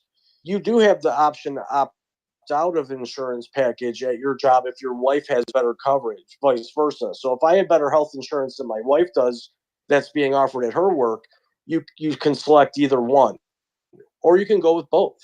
So there's a lot of real screwy things that happen with health insurance, and all I can That's tell you, interesting. So clearly not married, don't have a family plan because I don't need it. But I understand the idea of, okay, Lee's insurance is better, let's go with that. Or right? Mary's insurance is better, let's go with that. But the idea of having both, so having double insurance, I don't know Yeah. why you would do Well, that, that's but how that's some really people have fascinating. Medicaid and Medicare. There's people out there that have both Medicaid and Medicare. Yeah, And but I those are mean, I just have government Medicare. programs. I've just never thought Right. about if you had a spouse that you would Sure. have double coverage. That's really intriguing. Huh. Well, then another intriguing thing is, and this goes back maybe 12 years, there was when the Obamacare thing was really kind of taking flight, they came up with this big idea. Bjorn might know more about this, where they were going to let these insurance companies, Independent Health, United Healthcare, whoever, give their employees an allotment of money, and they were able to go onto the website of said insurance company and pick their own benefits to the budget that they were given, a benefits exchange. Yeah, So that's more or less, like interesting. I've never had that I don't specific know why they situation, should, but but man, if you have a union or if you have an employer that's reasonable and, like Bjorn mentioned, maybe they have to pick an insurance company to go with. But if it can be a bit flexible so that I'm not married and I don't have kids, or I am married and I have a shit ton of kids, and hey, we just survived a polar bear attack, so we need really good insurance, to be able to pick and choose. I know he mentioned that depending on your employment level, maybe you can like unlock the really good insurance or whatever. I don't know that any of this is going to change, but in the situation that we find ourselves in the United States, where 68,000 people die every year because our insurance is so expensive and so shitty, and they prevent people from getting the healthcare that they need, any customization you can do that doesn't screw you over, I believe would be benefiting that situation. Frankie, stay with us. I apologize because Apostate Nate is still with us as a listener. If you want to jump in, Apostate Nate, as a speaker again, you are top choice. I want to get to you, so please do that. And then MC Funk is writing something over on my Discord server that maybe now MC Funk, in addition to the comment that you were going to make, could you explain that? You say that you can opt out of insurance at your employer, but you don't get that premium savings the company is no longer paying. They just keep it. Can you explain that? I'm a little confused. Yeah. So typically when and I know since you're a contractor, you may not, or independent consultant, whatever, then you might not be as familiar. But typically, when a company offers you health insurance in the U.S., then um, the total cost of that health insurance premium, the company pays some portion of that. Maybe it's 50%, maybe it's 80%. And then you pay Oh, the okay. So like rest. if you don't put in savings into an IRA, then there's no matching. Just like if you don't get the insurance, they don't match what you're paying, so you miss out on those Well, savings. it's not even a matching. It's like okay, for this particular plan, say the total premium is $1,000 a month. Your cost as an employee might be $200 because the company pays 80% of the premium, and your cost to you would be $200 a month, or maybe it's 50-50, So and then they pay even though 500, maybe you pay you don't 500. need the insurance because your spouse, whatever, has better insurance, it's not like they give you the money they would have spent on your behalf. So you're still missing out. I understand now. Yeah. Right. The But I mean, if you're going to your spouse's if you're going to your spouse or partner's plan at their company, then you know the whatever additional cost it would be to add you to theirs, you know there's likely the same kind of arrangement there, where that plan is going to cost more now, but the increase is likely in the same proportion or maybe less than um, than it would have been at your company. But if you opt out, then that's a good deal for the company, because they're saving what they would have paid, like their part that they would have paid. Now, and interestingly, my ex-wife, she used to work for a really small company, and it was like a 5-person company, and they they didn't have health insurance, but and she was on my Because like plan, Bjorn and was saying, whatever the line is, if you're a company with a certain amount of employees, that's when it kicks in. But if you have 5 right, employees, you don't. right. Well, so at one point, after a couple of years, um, the the woman who ran it, she was really excited because she she was finally gonna um, offer health insurance for them, and but also, like, as a small company, you don't nearly have the same kind of negotiating power that you have with a larger pool, and so it was not a great Oh yeah, plan, yeah. So but not only can you pick, if we use United Health as an example, not only can you pick probably many different plans on the low end or the high end, but if you're a really large employer, you're bringing them business, so maybe you get some sort of deal. Right, But if you have right. And 5, so 6 employees, you're going to pay the sticker price on whatever plan you get. right, right. And so it wasn't a great plan, and it was expensive, and it was just a better deal to add her to mine at my company at the time. And so and so she actually worked out a deal with the with our company, because she was working on her MBA at the time. And so she said, well, how about this? I won't take the health insurance, and then you won't have to pay the premium cost. But in lieu of that, you pay for the rest of my MBA, which, when you run the math, is less than you would have paid for my health insurance premiums for the next 2 years. And so she kind of negotiated that. It was a good deal. Wow, your kid, I know you're no longer with your wife, you said ex-wife, Yeah. but your kid is going to be a genius. You got smart dad, you got smart mom, and she has an MBA that was paid for by her. Is she still with that company? No, it was actually terrible. It was a toxic work environment. So, But did she finish the MBA and then leave? Because that's what I'm wanting to hear. She did. I mean, it's not like it's not like she screwed them. I mean, it was still financially a better deal for them to pay Because for her they didn't MBA pay than it for was. her health care. Yeah. Right, right. But kind of talking about switching plans and being tied to your employer, I've I have directly experienced that when I switched jobs a few years ago. I This changed is from to the company you work for now, where you mostly work from home, but you go into New York once a month. right, right. And I switched from Blue Cross to United, and the medication my son was taking, United wouldn't cover it, and the it was very frustrating. And so I pay out of pocket for it now because they won't cover it. So specifically, he had there was a bunch of different ones that he had tried, and he had like really bad side effects from them. And after trying 3 different ones, then I had taken a similar one and had kind of learned that for myself. I had really bad side effects with like all of the different generics, and switching to the name brand, side effects gone. And so I was like, talking to his doctor, I was like, why don't we try that? Him. And so the 4th one we tried, we switched from just the generics that he had been taking to name brand, and side effects gone, and it worked great, exactly as expected. And at the time, my insurance company, like, they covered it, they paid for it. When I switched companies, my insurance switched to United, and United said, well, we're not going to cover the name brand because it's more expensive, unless you try these 6 other ones first. And every time, mind you, like, this he's 9 Were now. these He was 6 new ones, or did they want to verify, so you had to try some of the old ones you'd had under the other insurance?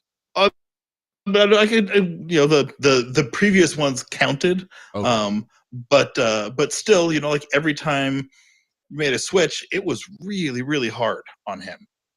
And like, the kids, he was 7 at the time, 9 now, and I was like, I'm not gonna run I'm not gonna put him, like, I don't want to put him through that, because every time it's like really, really difficult on his body and on everything with him. I was fortunate to be very well employed that I could afford it. But, for a long time, I was paying $450 a month for his medication. And with United, because they wouldn't cover it. And the something changed recently. I don't know what. About 6 months ago, it dropped to 150. But like, the name that's, brand it just doesn't cost as much anymore. yeah, but still, like, $150 versus 8, or $15 or whatever, if it was covered by the insurance, and that I pay for out of my paycheck, that they just don't want to cover because, well, he tried 4 different ones, but he needs to try 6. I'm like, yeah, trying those other 2 is like hellish for him. So like, I'm not Were going to you make him do able that. to keep doctors, but just the medication switch that you just mentioned, or were there even Yeah, more yeah, changes? yeah. No, we can keep doctors because the with those both being the kind of 2 of the larger health insurance plans, then um, you know most doctors are going to cover that, or are going to take them. But yeah, like, it's United wouldn't cover it unless I ran another several months worth of science experiments on my kid, and I was like, I'm not going to do that. And thankfully, I'm in a position that I can afford to do that, but a lot of people can't. Yeah, I like that you say science experiments because it does kind of feel that, especially when you think about experimenting, like you first mentioned. Okay, well, he's having some side effects. It was medication you've taken, so I had some side effects too, and then they figure it out. So, in the initial part, it's sort of like the necessary evil. Like you got to figure it out, but once it's been figured out, you're like, nah, that's okay. I don't want to do that with my kid again. Wow, yeah, that's rough. Um, that's the thing. I gotta tell you, as I've traveled different places around the world, and then I like talking to people in the US who are from other countries, and not specifically like, oh, you're from Latin America, because that is a very tried and true story in the United States. Nothing wrong with that. I talk to those people too, everybody. But if someone's like, hey, I'm from Cambodia and I live in the United States. Like, oh, I really want to talk to them, right? And they're not like I've been here 40 years, like new arrivals, students, whatever it is. And one of the things that they talk about are the insurance differences. But one of the things, especially I guess when I'm there, that I want them to know about the United States, because in the United States, we have Hollywood, we have all the soft power, we have the hard power too. But everyone knows about Hollywood, everybody knows about the US military. Surprisingly, people will know a lot about the United States. They don't know anything about our healthcare industry. They don't know about the tens of millions of people who do not have healthcare. They don't know about the tens of millions of people who have healthcare, but they run into problems like we just heard from MC Funk talking about his son. We just heard from Frankie J talking about his situation. We just heard from Bjorn, who works in the healthcare industry, talking about what that's like for him. They don't know those stories. They learn them when they come here. But especially if I'm over there, they have no goddamn idea. And boy, do I like dropping a turd in the punch bowl when it comes to that. I like shattering their, oh, America's great. Or even if, a lot of people kind of don't like America anymore, which is surprising because we help everybody. But whatever the situation, they don't know about that. They don't know about the poverty in America. It's crazy how little people understand just how much it sucks to be American. And I have to say, I have helped them understand that. One of my missions. Okay, it's News Debate. I'm late. We dropped Bjorn over on stereo, so let me turn down the volume so we can call Bjorn up as a speaker.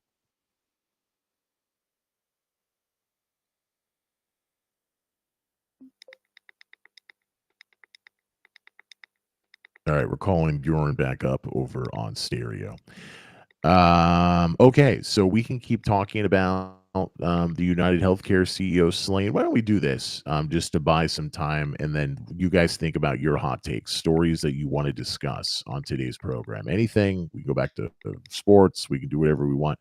Let's jump over here to YouTube and hear some updates from ABC News. Oh, Bjorn is not picking up. ABC News regarding the United Healthcare CEO's assassination. I think it is an assassination. Maybe he's not an assassin, but I think assassination fits this crime pretty well. It's ABC News on News Debate. And here in New York City, the urgent manhunt that began more than 24 hours ago after a CEO was murdered at dawn on the streets of New York. Tonight, take a look. This new image of the man they're looking for. His face clearly seen at a Manhattan hostel where he stayed before the killings. Authorities say sharing a room with two strangers before he set out to kill that CEO. Investigators pouring through surveillance across the city. This image captured coming out of the subway. This was before the attack. And this new video tonight of the suspect seen riding a bike out of New York Central Park on Manhattan's Upper West Side, 85th Street. This is about 15 minutes after the deadly attack. Police learning more about the 9mm gun he used with a long barrel, making the shots nearly silent. And tonight here, the chilling words found on the shell casings at the scene suggesting a possible motive. ABC senior investigative correspondent Aaron Katursky leading us off right here in New York tonight. Tonight, for the first time, we're seeing the face of the man the NYPD says gunned down UnitedHealthCare CEO Brian Thompson in cold blood. The suspect seen unmasked and grinning at a Manhattan hostel. Police sources tell ABC News he checked in Saturday, November 30th, using a fake name and shared room 407 with two strangers, investigators searching that hostel. We are on the right pathway, and we don't want to do anything that's going to not only impede the investigation, but hurt the prosecution of the person involved. Authorities believe the shooter used a unique 9mm pistol with a long barrel that allowed the killer to fire a nearly silent shot. Today, detectives traced recent sales of that kind of gun, including one to Connecticut. Investigators also piecing together the suspect's movements using surveillance images as he traveled by subway to 57th Street, grabbed a water and snacks in a Starbucks, and then made his way to the Hilton Hotel carrying a backpack. That's where police say he approached Thompson from behind and opened fire, leaving him dying on the sidewalk. They're looking for a male, about 5 feet, 10 inches in height, cream-colored jacket, black mask, black gloves. 15 minutes later, he's already 30 blocks away riding his bike out of Central Park, but without that backpack.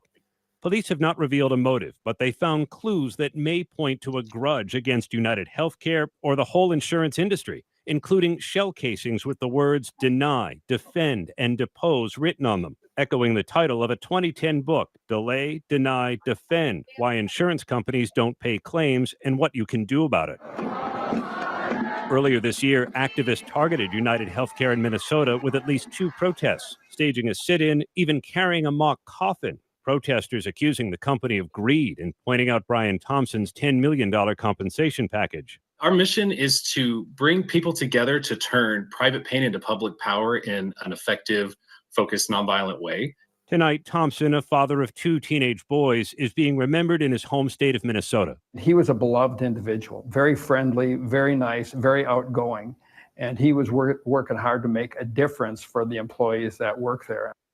So let's get right back to Aaron Katursky with us again tonight. Aaron, the suspect's face clearly seen now. I suspect police are getting calls given how clear these images are. They sure are. That is an important image, David. They believe someone recognizes the man from it, and they are being inundated with leads, feverishly trying to follow up on each and every one. Tonight, David, the police are confident they will make an identification and catch the guy. It's just a matter of when. David? Our investigative correspondent. And so I chose that video because I thought it did the best job of giving us the gist of what happened, but it is missing some key updates. So for those updates, let me jump over here.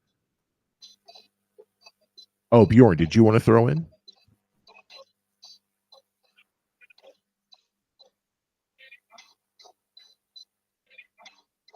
I think Bjorn is unmuted but not wanting to speak. I wonder if I can mute him.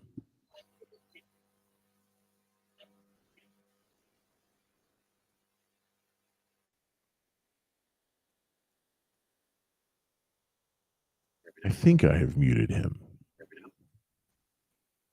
Oh, Bjorn, are you there? Yeah, I'm here. Oh, I'm sorry. It's my fault. I have you down low. It's my fault. Oh, no, I had nothing else to add. Calling you. That's my fault.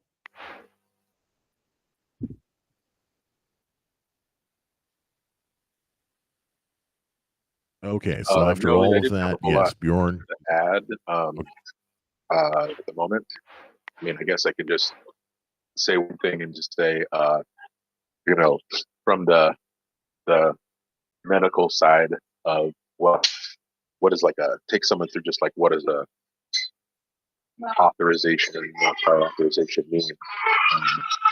So let's say you order a medication, and the medication is, something expensive. Let's say like Ozempic, for example, because that's another medication. So you send Ozempic off and say, well, based on my opinion, and all of your things that you've got going on with you, you've got diabetes, you're also overweight, and these other medications, because other things are going to give you worse side effects. This is the best medication for you. So you send that off into the ether. And then, the insurance company, when the patient shows up to the pharmacy, then they run it. And then that's when they get the denial. And so that will then kick the denial process back to the doctor's office. And meanwhile, the patient doesn't have that medication that they need to start, and they have to wait. That once it goes back to the doctor's office, then it's says, oh, this needs to be prior auth. And then usually some staff member will try to contact the company and figure out the problem. And they will try to say because the insurance company doesn't necessarily have a look inside the chart to know what problems are. They only choose to do prior auth typically on medications that are expensive. It has nothing to do with whether or not the medication is good or not. It's only based purely on expensive. So if the medicine's cheap, it's usually not going to need a prior authorization. It only has to do with how costly the medication is. So it's a costly medication, it's going to go through prior auth, and they're going to say, well, does the person have diabetes? Did they try this other medication first? Did they do this? If the answer is no to yes to all of them, then they can say, well, this is medication is now approved. Great, here you go. Or if not, they say no, the patient has to try all these things or whatever. And then that process takes, several days, a week, because people have to call, you have to wait online, all these other things. Now, occasionally, that's maybe the thing that they choose is like not going to work, or there's no reason why you can't do this. So then typically, like, you'll say, well, we're going to appeal this. So, and that can be from the patient side or like the doctor side. And so once you appeal, then they say, okay, well, why do you appeal? You can say all the things. Well, this is why, this is the reasons why this medication is the only medication that's safe or worthwhile in this situation. And then their people review it, and they decide based on that, yes or no. And if it's still no, then they say, well, we're going to have a peer-to-peer review. And so that means that they want their insurance doctor to talk to your doctor on the phone. And that process is often several weeks out, or it's going to be like a week out. And they're like, oftentimes it's not. Or they have the doctor sit on hold for an hour waiting for this. Or they make you talk to someone who is not a doctor, and they ask you questions that are banal. And so anyways, there's lots of different sort of things. And oftentimes that process is costly for the doctor side, takes their time, and all these other things. And oftentimes it ends up sometimes leading to an approval, sometimes still a denial. So I just wanted to illuminate that side of the process. And part of the reason that the process is as shitty as it is because they know stock money. They know that it's annoying to them. They know that it's wasting their time, and that's all on purpose. And so it's like negative feedback to the doctor's office to be like, well, if you're going to prescribe this medication, then we're going to waste at least hundreds and hundreds of dollars of your staff time and hours and hours of your personal time when you could be seeing patients and helping other people. But instead, you're going to be wasting time fighting for one person getting paid anything, but instead like actually losing money while you're trying to like argue with some person who has no idea anything about the patient or anything like that. So that was a little bit of a non sequitur, but since you called me up, that's all I had.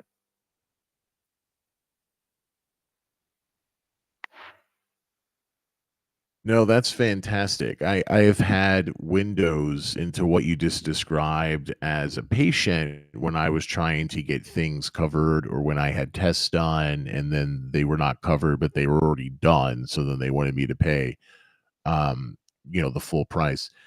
But that was great. Those are things I did not know. I've never spoken to a doctor who said that, well, I have to go now talk to them on the phone for an hour or have a meeting with them a week later. So all that is very useful information. Thanks for that.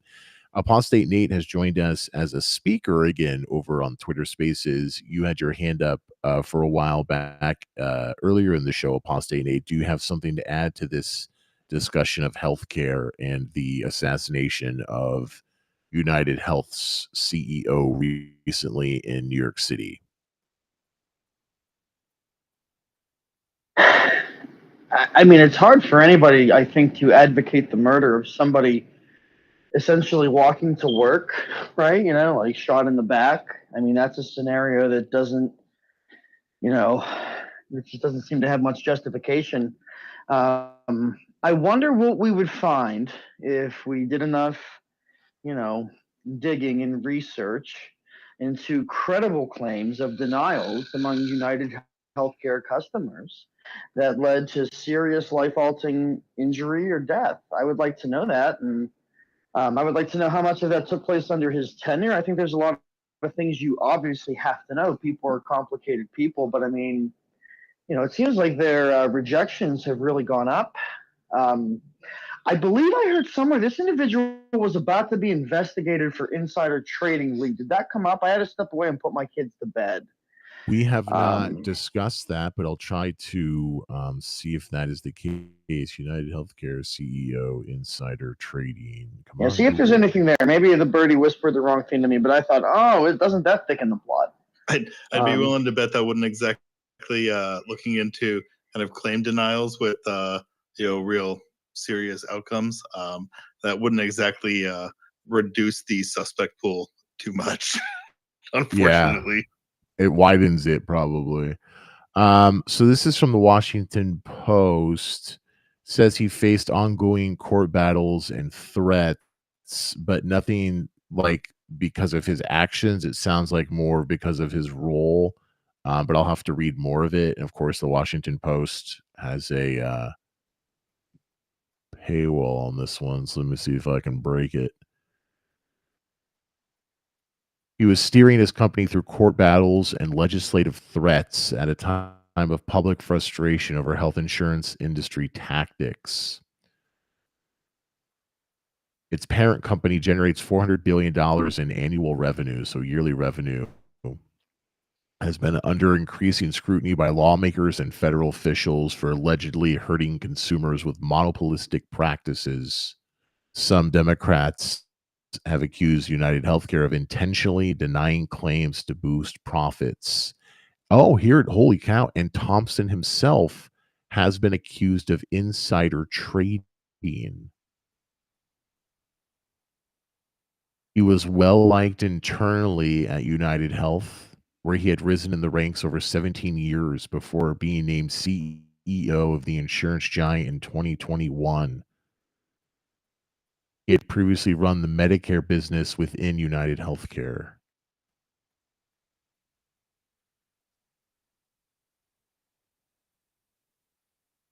Anyway, Lee, if I could, I think I can make my opinion on it really short, and I would say no, he shouldn't have been shot in the back. And given what I think is likely to come from a closer look at his tenure, and I'm not saying they can find out like who did it, but I think the more I know about the whole situation, part of me would probably end up saying, "Play me the world's smallest violin."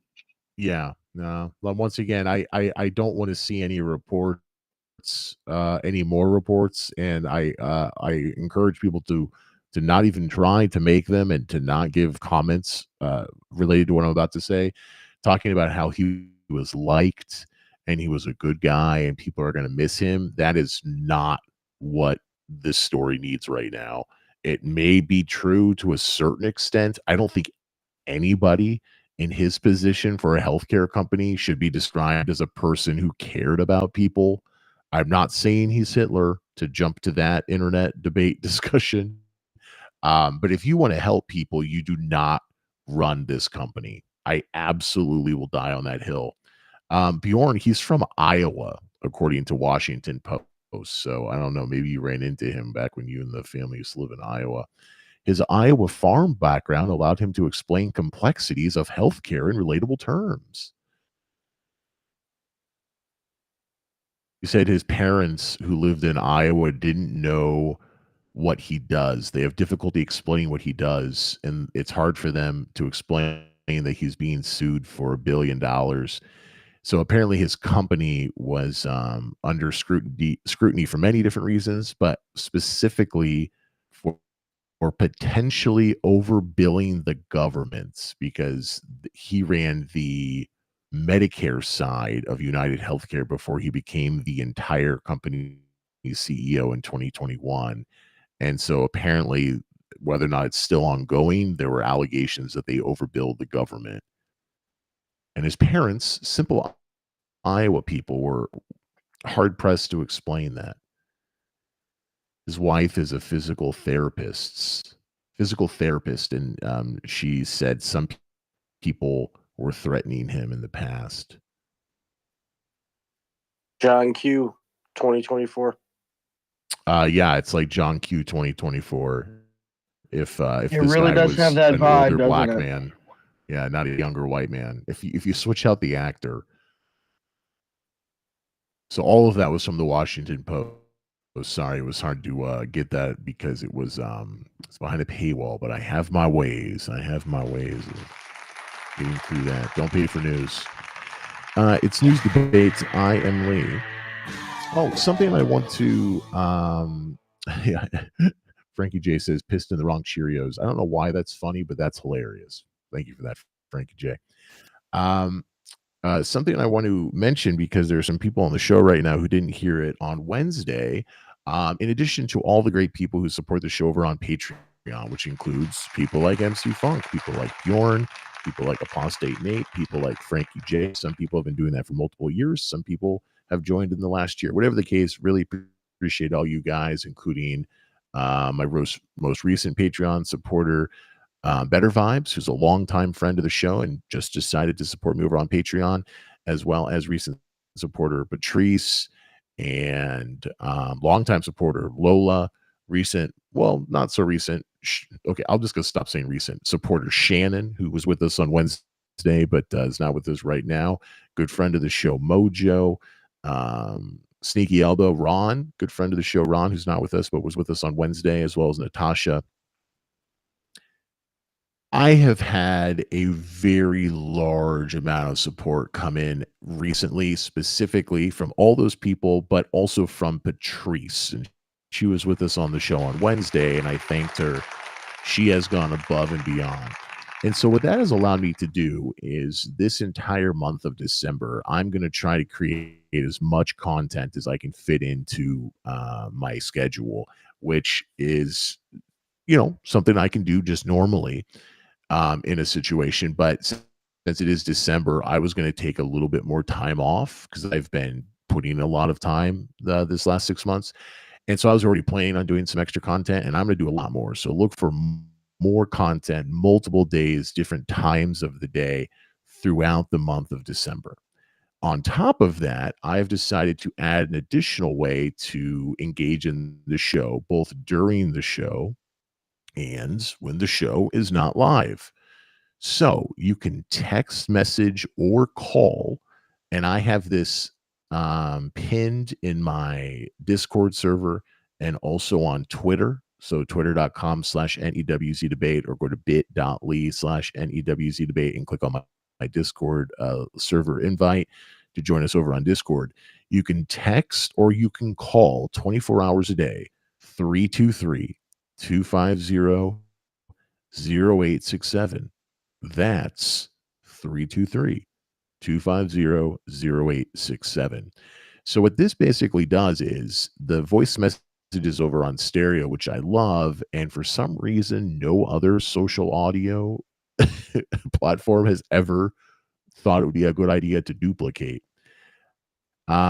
This turns the stereo voice messages into a 24-hour system plus text messages. So if you can't join the next couple of shows, whatever the situation is, if you're somewhere and it's really funny and you want to call in and record some audio, I can play those then during the next show. I also check this voicemail system during the show itself. So if you call in and for some reason can't call in live on Twitter Spaces or somewhere else, I will keep checking that. So 323-250-0867. Bjorn, were you jumping in over on stereo? No, sorry. I just have to unmute and mute, or else stereo will kick me out back to the audience. So I just do that randomly. Sorry. Oh, that's interesting. I didn't know that they had that fail safe in there. It makes sense, but then it does kick you in the crotch when you're just waiting to jump in when it feels right. So, okay. So from now on, if you just unmute and mute yourself, I will not pay attention. If you unmute yourself and then say something, that will give me the clue that you want to jump in. Let's use that system. Great. And so for someone like Bjorn, I'm not so sure, but this might work well because someone like Bjorn, we love having you on the show. Someone like MC Funk, we love having you on the show. And in the past, we used to do show after show. Man, back in the day, do you guys remember? Holy cow. Show after show after show after show. I will, I've brought it up before, but I still remember like the first or second show that I think I ever interacted with you on, and it was like 3 o'clock in the morning on stereo, and we were talking about the like implications of criminal justice and punitive versus restorative, and like the in the US versus like the Nordic system. And I think we talked about that for like 2 or 3 hours at 3 o'clock in the morning. It was super interesting, and I think that was when I first started kind of interacting with you on the regular. Yeah, and my schedule has switched up, well, several times since then, but I used to do really, really, really late shows. It's hard for me to do that now, but during the month of December, since I am taking off a lot of time, I might do some 3 a.m. shows. So that's what I would like to try to do during the month of December is do shows that everybody can join live because that's the bread and butter of this program, of myself as a content creator. I like having the live conversations, but in lieu of that being possible all the time with every person I want to have on the show, especially people who are married, who have kids, people who are, older in life. Everybody has stuff on their plate. Everybody's spinning multiple plates, right? So keep it in mind, 323-250-0867. You could post a story on the Discord server. You could post a story on Twitter and tag me and then leave a message saying, hey, this is my hot take. That's a really easy way to do it. Doesn't mean that that's what it has to be, but 323-250-0867. And since I'll be doing many more shows during the month of December, maybe this will be something that'll be better used in January and later on in 2025 when maybe I go back to a more typical schedule. Whatever the situation, I just want to throw it out there. I love the interaction, love the community that we have here with the show, and whatever we can do to have interaction, that's my goal. So if you have any other ideas, I'd love to hear them. There's kind of not as many platforms as there used to be, so there's not as many options. I have been over on Chatter actually for some time, and then Ron was really nice. Thank you, Ron, Patreon supporter Ron, friend of the show. He sent me an invite, and I made an official news debates account because I had another account that I was using just to kind of lurk and not do anything, but just kind of use the app and pay attention. So I have multiple accounts over on Chatter. And Chatter is interesting. It's created by this guy, Nelson, who Ron actually knew and introduced me to. I never paid attention to him on Clubhouse. There was just so much going on in Clubhouse back in the day when it was popular.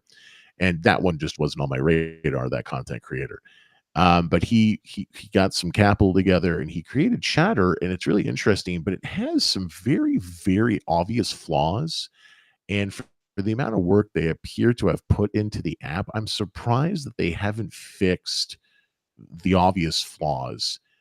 So it's a bit of a mess, but he has a very, very loyal following that really like him. And so there are people over on Chatter creating content.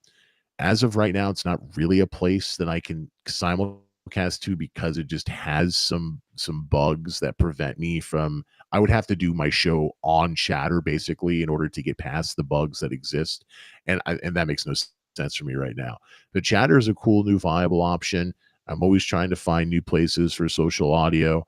I have not pulled the trigger on like, hey, I'm making a Facebook page and I'm gonna stream live video to there, because I feel like the video I do on Twitch or Rumble is accessible enough.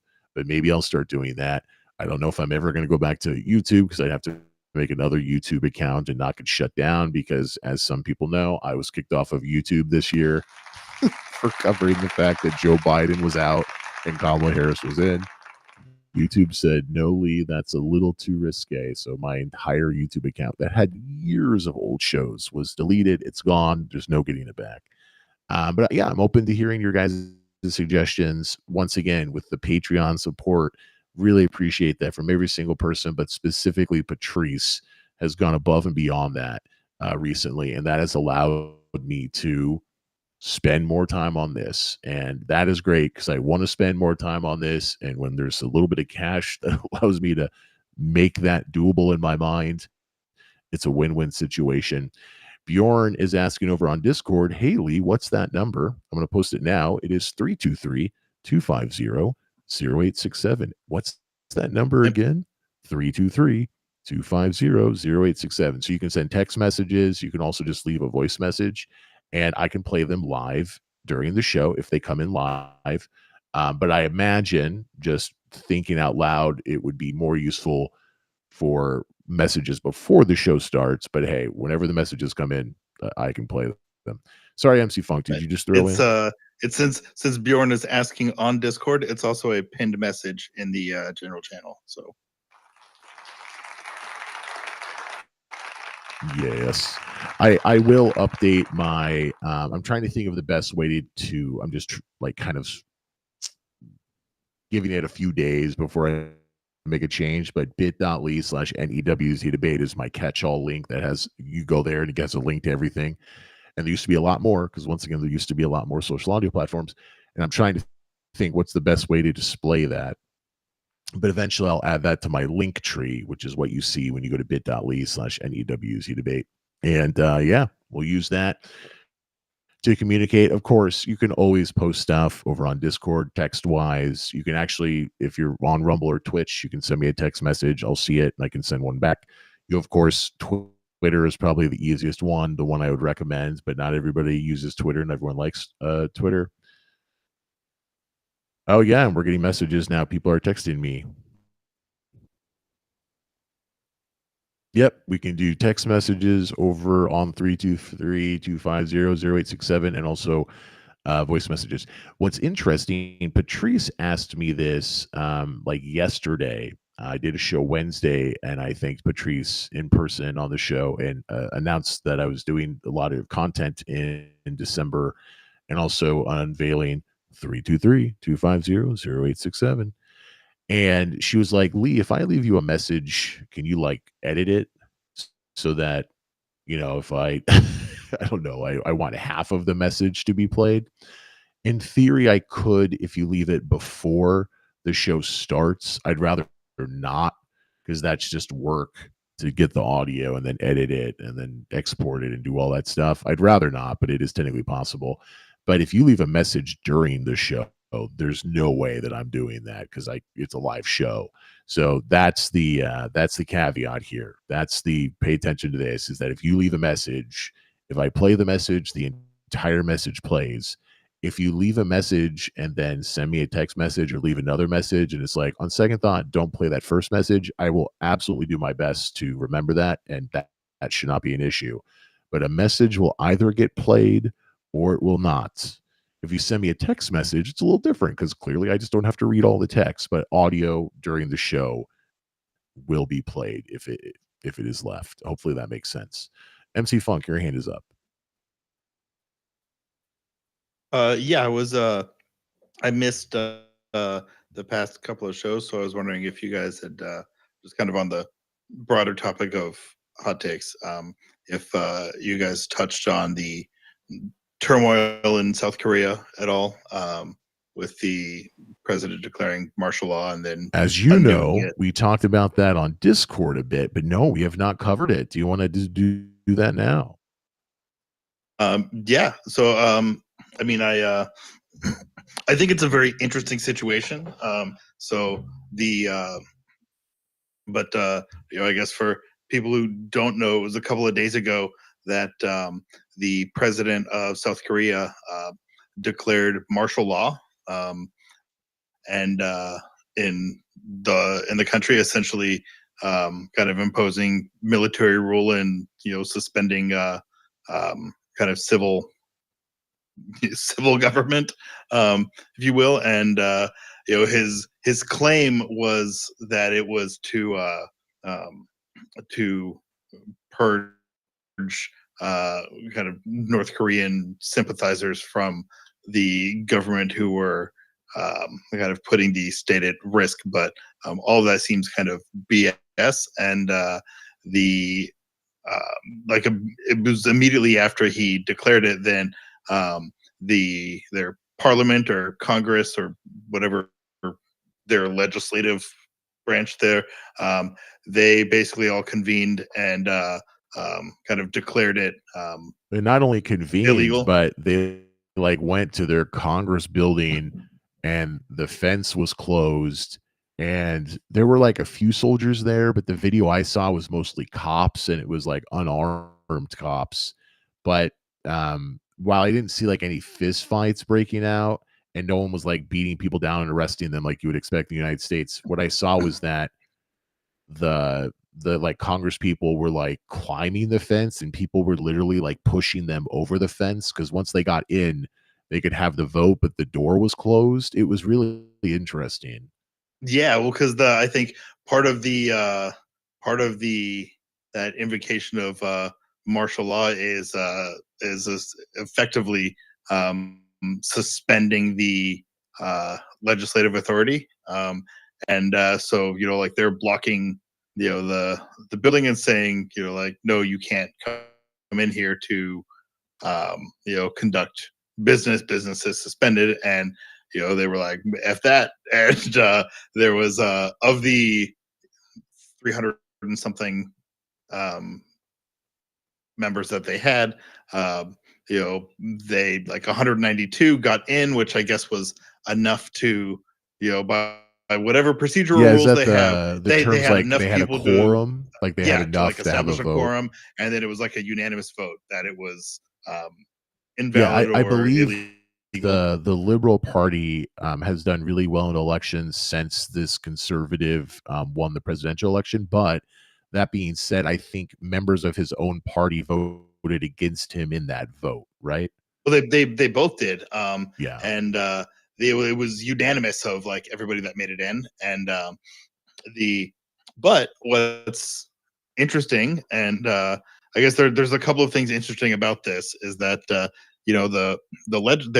their structure is their governmental structure is set up similar to the U.S. in that kind of their legislative branch doesn't actually have authority over the military. That's entirely held by the president, and so the So in legislature the U.S., declared. Congress declares war, but is it the president conducts the war? Is that what you're saying? Oh, right. I mean, ultimately, the Congress declares war and tells the president, you are allowed to conduct this war now. The president can still just do it, and then Yeah, because if he maybe does it when he's the not allowed president to. can't do a full war and then they get him in trouble later. But the president, correct me if I'm wrong, MC Funk or anyone else, any president can send troops anywhere in the world for a certain amount of days, and it's not 5 days. It's a really long time, and that does not require authorization from Congress. Right. And and so theirs is set up similar in that the president, the legislature doesn't have authority over the military, and so they can vote that the legislature deemed the order of martial law illegal or invalid, but they can't tell the military to stand down, or they can, but like, they are legally like, they're like, they can't listen to the legislature tell them what to do.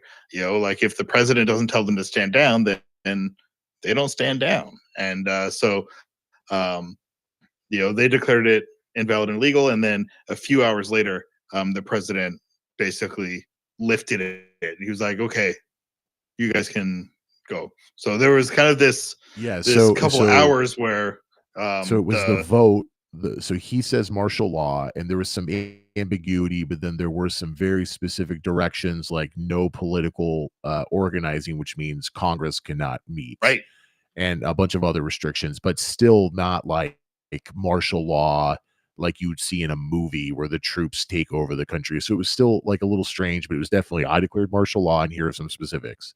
They lock out Congress, they climb the fence, they have a vote, they have a quorum, and they use their power to veto his martial law decree. And then sometime shortly thereafter, not only is his decree not legal, but then he withdraws his decree. Is that we're caught up then? Yeah, and so the so I guess part of the martial law declaration, it looks like it grants temporary authority to the military to suspend parliamentary activities. And this was the big one too, and it also places the all media under military control. And so they basically can shut down the media and shut down the the legislature, but the parliament was having none of that. The National Assembly, I guess is what they call it, and they lifted it, but the military was still like, that's cool, we still have our orders, so no. Yeah, that was the footage that I saw, because technically, as president, if I understand correctly, he did have the authority to declare martial law, but then when they voted against it, it was null and void. But then when the police, mostly the police from what I saw, but when there were also military around, I saw a woman like punching a guy that had a gun, and he was just pointing it at her head, but clearly was not going to fire, but still like she was like hitting him and screaming him. It was really interesting video. They were all in the right. So you could argue that they should have not followed those orders, because like it was weird and out of nowhere, and then you get into ethics and morals and stuff. But technically, when he made the decree, they were following a legal order. And then when Congress overrid it and then he pulled it back, then there was no more of that. But now what I'm seeing in the coverage is this, in hindsight, going back, I believe some high-ranking defense person has resigned, kind of falling on the sword. And now they're looking into police and military actions. But as an outsider, I don't know the details here. I wouldn't fault the people who are following what at the time I don't think anyone would debate was a legal, if not very weird, order from the president. Bjorn has texted something over on 323-250-0867. He says, when Congress passed the 2001 Authorization for the Use of Military Force Act, they went far beyond initiating war in Afghanistan against al-Qaeda. Congress gave near limitless and indefinite authorization for the executive branch to wage war against anyone, anywhere in the world. Yeah, and this was the war on terror, was that it was this sort of like, well, anywhere there's terror, we can have a war. This broad grant of war-making power was counterproductive to the mission of justice for the 9/11 attacks. This is Bjorn writing, setting the stage for 20 years of mission creep. I'm not sure if mission that's creep. Mission. Is that a term, mission creep, in Afghanistan? And Yeah, I mean, you've heard the term scope creep with the project, where like things, like you start doing way more than what the project was actually supposed to be dealing with. It's the same thing, mission creep. Like you go in with a specific mission, and you like eventually it's like, what are we doing here? This is not what we're here for. Oh, okay. Yeah, no, I'm not hip, everybody. I thought it might be. Bjorn usually does not. There are some people who always have typos. Bjorn is not one of them. So, okay, mission creep. That's a real thing. In every I mean, you've heard the instance, term scope creep with like a project and project management. I have not. I don't know why I've never heard this okay. before in my entire Yeah, life. that's a thing. It's like that's why you want to very explicitly spell out. Especially with contracting. Like this is what I'm doing, and Yeah. this is what the deliverables I mean, I get the are. whole and- like this meeting could have been an email, and even emails that could have been a shorter email, but I've just for some reason I've never heard the scope creep. So okay, everybody, I'm hip now again. Yeah, In and it's every creep because it usually instance- happens like at a trickle. Okay. It's like, well, Chinese water okay, we torture. need to add this one more thing, and oh, no, then we got to do this, and then okay, now we got to do this, and then eventually it's like, boy, this has gotten way out of proportion. This is not what we're intending to do here, and same thing happens with big military operations, and it's Clearly, I arguably what mean, happens that's with a the lot of these. whole military after World War II. I mean, that's what Eisenhower warned us against. Yeah. But yeah, so like that happened. I think there's I've been reading through a lot of kind of analysis of this, and there's a lot of interesting parallels here, and obviously things are very, very different. South Korea is a much smaller country, and has, I think, a more recent history of kind of political instability, if you will. But the reasons for how things ended up the way they are, I think, are very interesting. A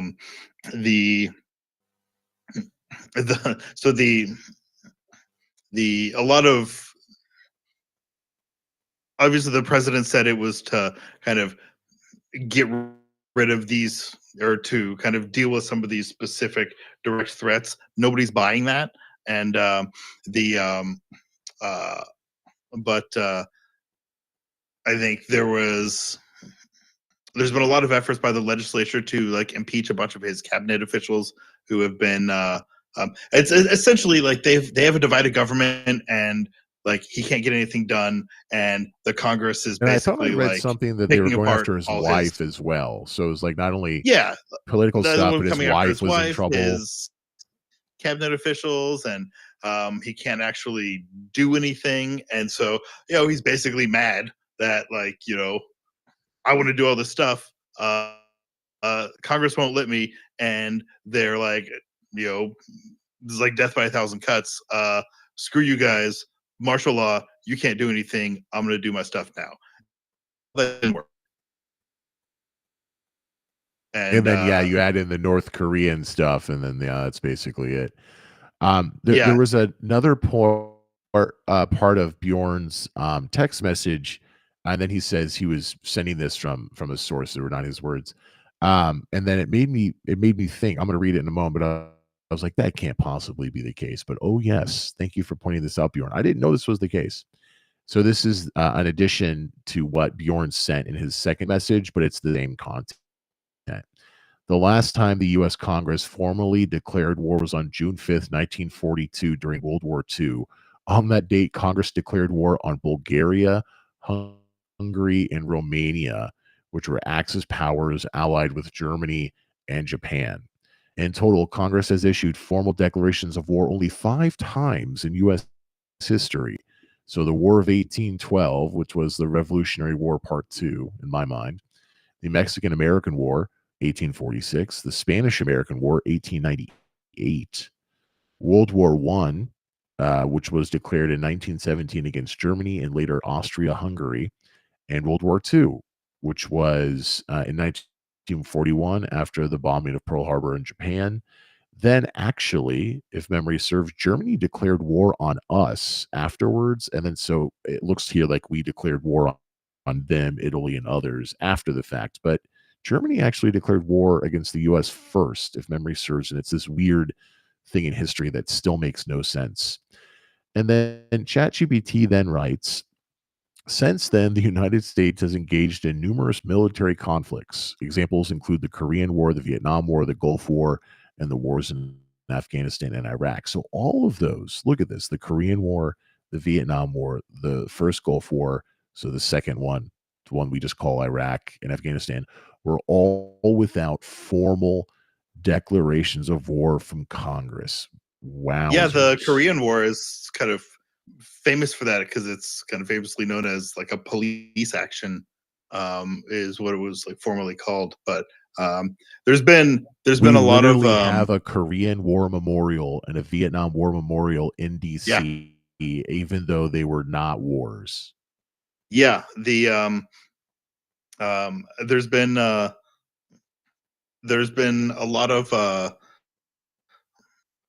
lot said about that by whatever congressional party happens to not be in power at the time, and of course that's always how it goes, and where they kind of that Congress has willfully abdicated its authority in a lot of ways because they don't want to deal with they don't want to have either the responsibility or the accountability of doing so.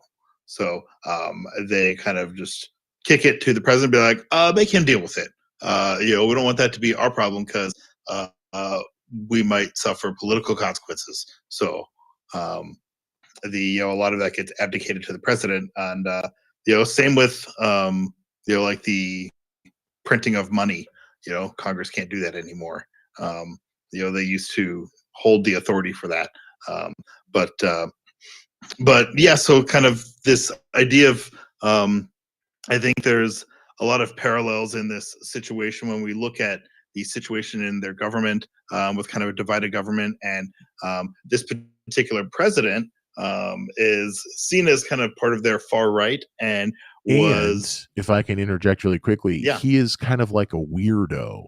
From what I've read, he was like an untraditional candidate, and it was like the Liberal Party candidate was so bad that he just kind of won by default. But he's like a really strange person to have as a president. I mean, again, parallels, and because he's a lot of his victory was a very close margin, and was seen as like he basically ran on this kind of anti-woke, pushing back against the feminists and kind of agenda, and again, like a lot of this is sounding familiar, and the really funny thing is, though, and they don't quite align, the timing, but for all of the connections that obviously we're connecting this guy with Donald Trump. Donald Trump never did this. Like, Donald Trump has committed his crimes. Don't get me wrong. I don't like Donald Trump. You don't like Donald Trump either. In fact, you were really into Kamala Harris. And this guy has done something that Trump never tried. I don't know if I would say I was really into her, but I was. Well, you were a Kamala Harris supporter. Like, you specifically liked her.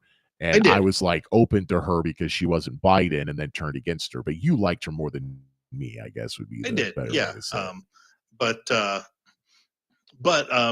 Yeah, and so and you look at kind of a lot of his cabinet and officials that were getting impeached, like the things they're kind of basically getting investigated for, kind of all of this kind of white collar crimes and corruption. And again, like, look at all the people in Trump's orbit, and so, yeah, there's a lot of interesting parallels there.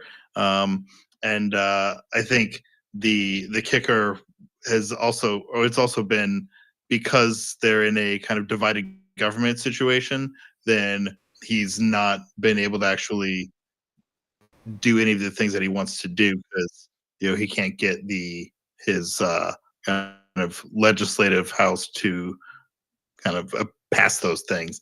And but it, we generally in the U.S. anyways, we tend to, we have, for a lot of things, we have a short memory on broader geopolitical issues, and we very much view South Korea as kind of this modern stable democracy, and this is a lot of turmoil in a place that you would not associate with that type that you would not associate with a kind of more stable democracy. So the situation is fascinating, I think. And to add to the not so stable democracy talk of South Korea, this was something that I thought was the case, but I discovered while we haven't discussed this on the show, and that I was looking into this very interesting uh, martial law that then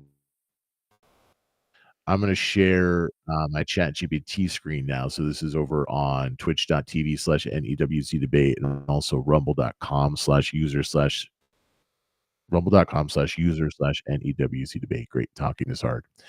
Several South Korean presidents have faced legal troubles, with some being sentenced to jail for corruption or abuse of power either during or after their term. Get this. As of now, 5 South Korean presidents have been convicted and sentenced to jail.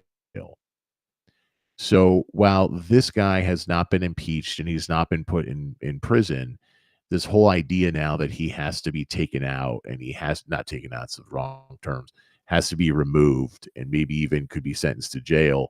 I question whether or not that's a good idea, because that seems to be rather normal in South Korea. And I know, once again, Donald Trump, do not like him.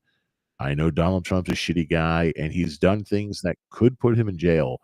I don't know if it's a good idea to do that. Well, we have the next 4 years to look forward to. Maybe I'll change my mind because that's going to start a precedent, and we're going to throw some Democrats in jail eventually too. And I just don't know if we want to go down that slippery slope. So I can't pronounce these. Chun Du Han, Ro Tae Woo, Park Geun Hye. Oh, Park Geun Hye. I remember her. She was removed from office and then sent directly to prison. So she, I think, is the same conservative party as the current president. And between them, they had another president from the Liberal Party. So they went conservative. Park Geun-hye was impeached, sent to jail. then, and then I believe the next guy pardoned Park. It's confusing, but whatever the case is, these are a string of 5 people who were presidents of South Korea and then were put in prison. I don't know if we want to start doing that, because it's not just going to be Trump. It's not just going to be Republicans, as we see now with Joe Biden. Joe Biden not only um, pardoned his son Hunter, which he said he would not do, so he's a piece of shit, but they are now apparently seriously considering not only the normal pardons that Donald Trump would, or Donald Trump, that Joe Biden would have done, that every president does, but they're going to just start pardoning a bunch of people because they think these are the ones that Donald Trump would go after when he gets into the White House again. So I can disagree with Joe Biden and what he does with pardons, but in effect, what he's doing is he's trying to keep people out of jail. And I can sort of give that the old thumbs up, because I don't think we want to become South Korea. I don't think, well, I mean, they have things that we need. Like, they have a lot more socialism than we do, just like Japan does. But when it comes to putting people in prison who are serving, in theory, government terms for the people's benefit, I don't think we need to do that. Does that make sense, So MC Funk? it does. But this kind of raises this kind of raises I guess a complicated question of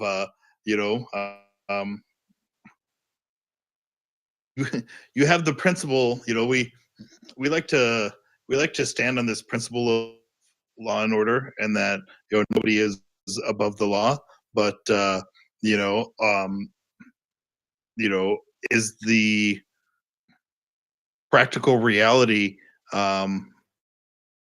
different that effectively you are if you become an elected official and you kind of keep your uh, kind of shady dealings discreet enough, then you get a free pass for the sake of um, governmental and political stability.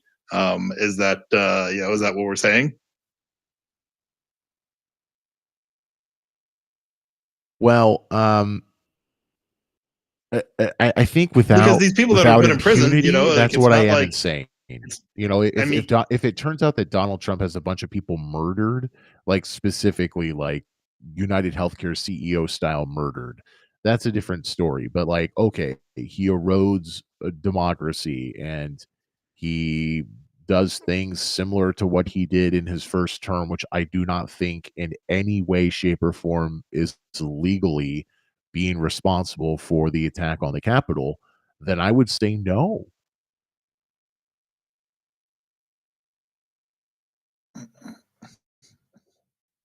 the when you look at kind of what the what those former presidents were actually arrested for, they were legit crimes. I think it wasn't violent crime, but um, you know, it was it wasn't kind of some of these wishy-washy, like Well, abuse of power. I think some of Let's these kind of were interpret that. before Korea became a true democracy slash maybe right after them. Like the first two, this president was 1980 to 1988. I think that was a just like a dictator they called president. And then maybe the next one as well, whatever. Those two seem like they were connected to killing people and trying to take over the government. But then Paka and Hay, it just says corruption and abuse of power. I mean, that would describe a lot of things you could say in the United States. Lee Myung Bak, embezzlement and bribery. That's not any different than what we have here. Well, Ro it Mu Hyun, if so, so corruption, and we he committed suicide before they could send him to jail. yeah, I mean, we kind of have this legalized bribery that we've effectively established in the U.S. political system, where the somebody doesn't hand a legislator they don't hand a representative a fistful of you know they don't give them like $100,000 in cash and then say vote for this bill. But what they do say is like, I'm going to start a super PAC and I'm going to fund it with this much money, and it is going to support you and your campaign, and these are the particular legislative issues that we're going to advocate for. So it's kind of this roundabout, it effectively legalized bribery, but it's just not quite so direct, and but achieves the same So effect. let's move away from. Unless of course you're Bob Menendez, and then you just have like a stack of gold bars. Oh yeah, so. the guy. It's like Google. He Googled on his computer how much is a gold bar worth. Yeah, like so let's move over from that. There's enough ways to do like legalized bribery in the U.S. political system. Like that's pretty dumb to so just. If a president had done what he did, that would be different because I don't think a president would have those sort of goals. That does seem like was he a congressman, right? He was a senator. Oh, yeah. Okay. So he was in Congress. That I think fits more of that than I don't think you'd have a president doing that for just many reasons. I feel like that wouldn't happen. But let's just push that to the side because, as you pointed out, you can do financial stuff in the United States without having to accept gold bars. Um, can you think of a crime that you would be okay for sending someone to jail as a president, probably after the fact? I just think the way that America works, it wouldn't happen, even if they were impeached. So it'd have to be after the fact, and probably several years after the fact. Can you think of a specific crime that's reasonable that would actually take place rather than the president shot someone in the back of the head, and that they should go to jail for that? And that does not create, well, the opposite party is then just going to start sending, their what do I want to say here? So if it's a Democrat, well, then the Republicans are going to be next, or if it's a Republican, well, the Democrats are going to be next, because I'm worried about that chain of events, because that's what I'm seeing over here with South Korea. Now, clearly, they don't have the democracy history that we have. It's more of a newer thing for them, but it is a system that seems to be designed to send former presidents to jail. I don't think that's something we want to add to the complexity of our system. So how do we keep this on the table without becoming South Korea? I don't know. So there's a kind of since you're kind of bringing up pardons and bribery. There's a really interesting story. If you I don't know if you've heard of someone named John Kiriakou. He was a former Did you just former take CIA. John Kerry's name and then add Aku to the end of it? John Kerry Aku? It's spelled differently, but yeah, it's like Kir. But yeah, John Kiriakou. He he was so he was he was in the CIA as a in the clandestine service, and so he was a spy basically, um, and he he had a long career with the CIA, distinguished, and he got basically thrown under the bus for trying to blow the whistle on the um, CIA's torture program, and the uh, and he ended up kind of going to. He did have to go to jail, but it was for like a pretty short period of time. And the thing they ended up charging him with was like very, very. It was like a very small charge because that was the only thing that they could actually prove. Um, and because anything else would actually require them to go to court and actually have to defend their position and what they did in court, and they didn't want to do that. So they essentially dropped it, but not most of it, but not after essentially kind of destroying his life, basically.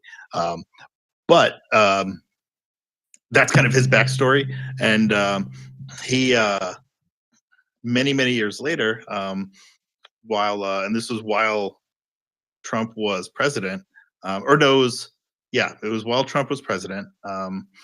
He he took a meeting with Rudy Giuliani. He was basically trying to get a pardon, um, and to kind of clear his record. And the long and short of it is, basically Rudy Giuliani was kind of the go-between, and effectively told him it's going to cost you $3 million, and then you can have a pardon. And he was like, no, I don't have that. It's not worth it to me. Thanks anyways. And I guess he was just going to drop the whole thing because he was like, I'm not going to deal with this. Like this is like proper corruption. This is like proper extortion and bribery. But like, I'm just going to wash my hands and be done with it. He told a reporter friend of his, who then, I guess, actually reported it to the FBI, and the FBI basically said, yeah, we don't care. This isn't terrorism, so go away. But yeah, I think like literally trying to sell a is it pardon for $3 explicitly million. illegal to ask for money for a pardon? Uh, I mean, there's not. So That's I my do question, think is that clearly it's not a good idea, and people would probably on both sides of the aisle not want to hear that about their colleagues.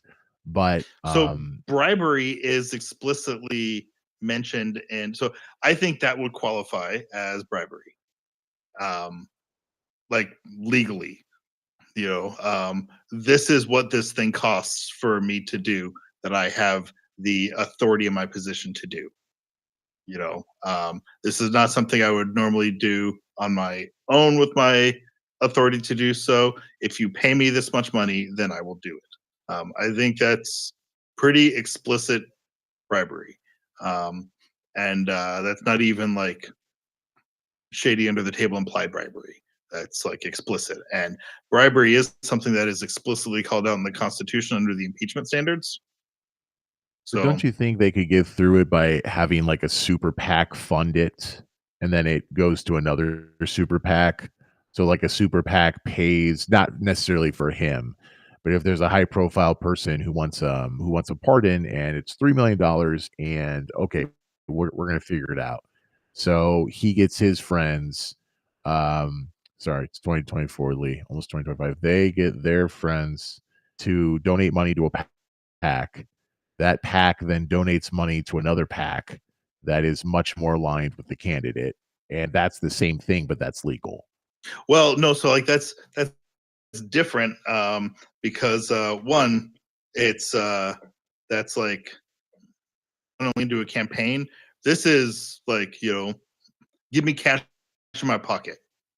Okay, so I think that's where you get me, is that they could have done the same thing and done it in a smart way, or they could have asked for the same thing in this situation and done it in the smart way. But if they literally are like, hand me $3 million, then yeah, that's probably, well, we'll have to see what the courts say. But I would say, okay, that's a crime.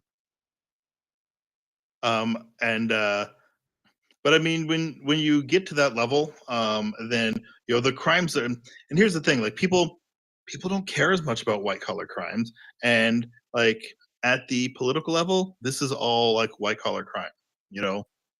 And people have a hard time caring about it. People care about violent crime, and there's like outrage over that. But you know, white collar crime, people care less about, and that's something we've talked about before too. That I think white collar crime in particular, Yeah, especially at Donald a high Trump's white level, collar crime can affect a lot of people, but it's yeah, often this sort of thing is when he gets convicted, well, he doesn't have a criminal record. He's going to clearly get probation here. um, but I think kind of white collar crime at a high level does like systemic societal damage, and I think should have much harsher punishment tied to it.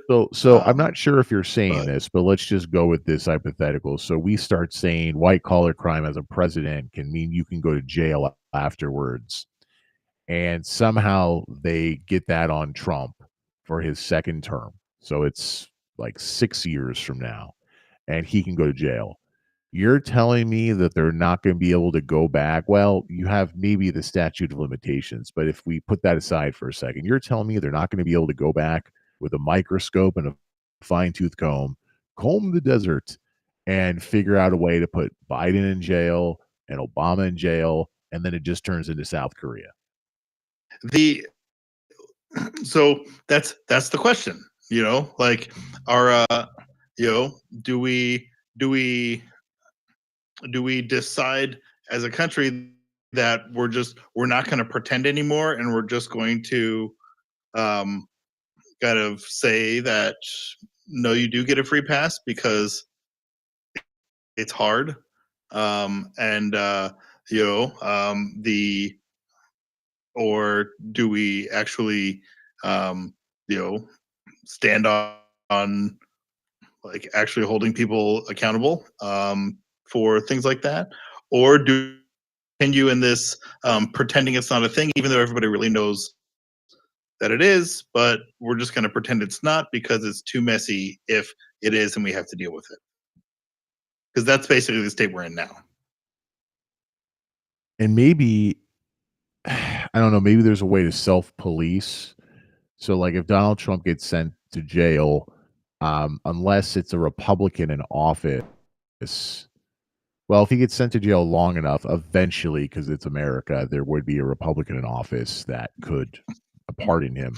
But I mean, like assuming the that's next the thing. It president or would have two to is be not by their a own people. Democrat, then they would not pardon him. But if we start sending everyone to prison, even Nixon was pardoned, right? So we could just kind of keep him out of jail. There's actually a good case to be made that Nixon's pardon really set the precedent for this idea of that just generally being okay, that the top level does not have to deal with accountability from a legal standpoint, and there's a good case to be made that essentially established the precedent for that. Yeah, I haven't thought about it that way, but I imagine if Nixon hadn't been pardoned and we had been able to see how that played out, then I don't know if we would look more like South Korea, but certainly we would look like a country that had done it once before and then maybe had tried after that again. So the hope behind it is that you do that, and that sends enough of a message that the leaders that follow them don't, but there's a certain kind of, maybe for lack of a better term, megalomania that you have to have to become president, because that and that sort of goes back to what I was saying, is like how long until they can send Biden or Obama to jail. I absolutely agree with you. You got to be a piece of shit to be president. That being said, not every president is as big of a piece of shit as the other, but you know, you're going to be able to dig in and find things for probably anybody, because that's what it requires to get into the White House. So that's where my worry kicks in. But if we reserve it to someone like Nixon, who did things above and beyond what I'm seeing now any president would be doing, or if we look at Trump, just forget his first term. I assume he's going to do something in his second term that's above and beyond what any other president would do. It's just, this is the sweet spot. Can you make it so it's very much for those situations, those circumstances? My gut tells me no, especially with Trump being a Republican. They do not just move on. So if Trump goes to jail, I really think that within our lifetime, a Democrat will go to jail. A Democratic president will go to jail as well. And I just don't think it's a good handshake. Is that bad? Yeah, I would say so, because I don't think Why? they're going to match what I'm talking about when it comes to Nixon or what craziness Trump's going to do in the next 4 years. Maybe. The maybe. I don't know. I think the for it to be more stable, if you will, they would have to be held to account by their own people, and that's a big ask. That is a big ask. Sorry, say that again. So to be more stable and not become South Korea, they have to be held accountable by their own people. Or do you mean like citizens, or do you mean members of the party? Yeah, like members of, like, Republicans would have to go after the Republicans, and the Democrats would Oh, have to go after okay. the So maybe I've Democrats, and jumped before we even established how it would happen. So you think to put Trump in prison, there would have to be some Republicans that turned against him? I not just some, because it would have to be a lot, Because he and wouldn't have to be impeached. This could just be after he completed his term, and then it would just be up to prosecute. which would mean a Republican administration would have to, and like that is a big ask. Yeah, or at least to a police your own. Democratic institution or a Democratic administration could be in charge when it happens, but then eventually, when we get a Republican in there, they would not have to pardon him. So they'd have to play at some point to be part of the game. Something, but like I don't know. I'm not entirely convinced that it would be a bad thing to actually have that happen. I guess I'm not as convinced as you are, and because I do think, just given the nature of prosecutorial discretion, it would have to be something significant enough to kind of warrant that. And well, for Democrats, it would. I don't pretend for a second that if Trump actually was convicted of something, and we're talking about his second term that's upcoming here, and it was put in jail, that would become a normal want, a normal desire by Democrats. But it would here's become the question, normal though, like for how Republicans, because that's how they operate. That's why they win more elections. Well, here's the question, though. That would certainly be a lot of turmoil for a while, but how many cycles would it take for that to, or would it even, is there a possibility that after a couple of cycles of that, it would have effectively done its job of, the leaders that make it are Scares cleaner. them straight. Well, less that and more, the people that are chosen are cleaner. Oh, okay. So maybe we just have better. It gets better people in the White House. Also, I think I've forgotten some nuance to what I was saying, is that even if Donald Trump is sentenced to prison and then is immediately pardoned, he's still sentenced. So like that in itself is a victory. He's still in this hypothetical, he's still convicted. Because if I look at this list, some of these people were pardoned. One guy killed himself before he could be convicted. So even if Donald Trump is convicted of some crime after he finishes his term and maybe doesn't even get to sentencing, but he's convicted, and because it takes forever, and maybe even the Democrat pardons him because they think that there's an important reason that we don't in this country send presidents to jail. That would be a huge amount of fallout. But whatever the situation, if he's convicted of a crime and spends a little bit of time in jail and then is pardoned, or he's convicted and then is pardoned, whatever the situation, it might have the same effect that we just mentioned now. It might encourage people to get their act together or have better people become candidates and therefore the holders of the keys to the White House. So, okay. So there's a lot of ways that this could play out. It doesn't necessarily have to turn into South Korea. But all of these things being on the table, I would rather continue with the situation we have now, where as soon as Donald Trump became president again, or president-elect, he's going to basically not have any problems legally. And I think that that's just the better of the situation. Sorry, what were you saying? I mean, yeah. I mean, the situation as it stands is, that they get a free pass. We just don't talk about it. Well, I don't know that we haven't talked about Donald Trump's legal issues. I just think that, well, yeah, once he gets into the White House, then you should not have a sitting president or someone who's about to become president having to deal with that. I think that if we were France, or if we were I don't know, insert small country here, Iceland, maybe it would be different.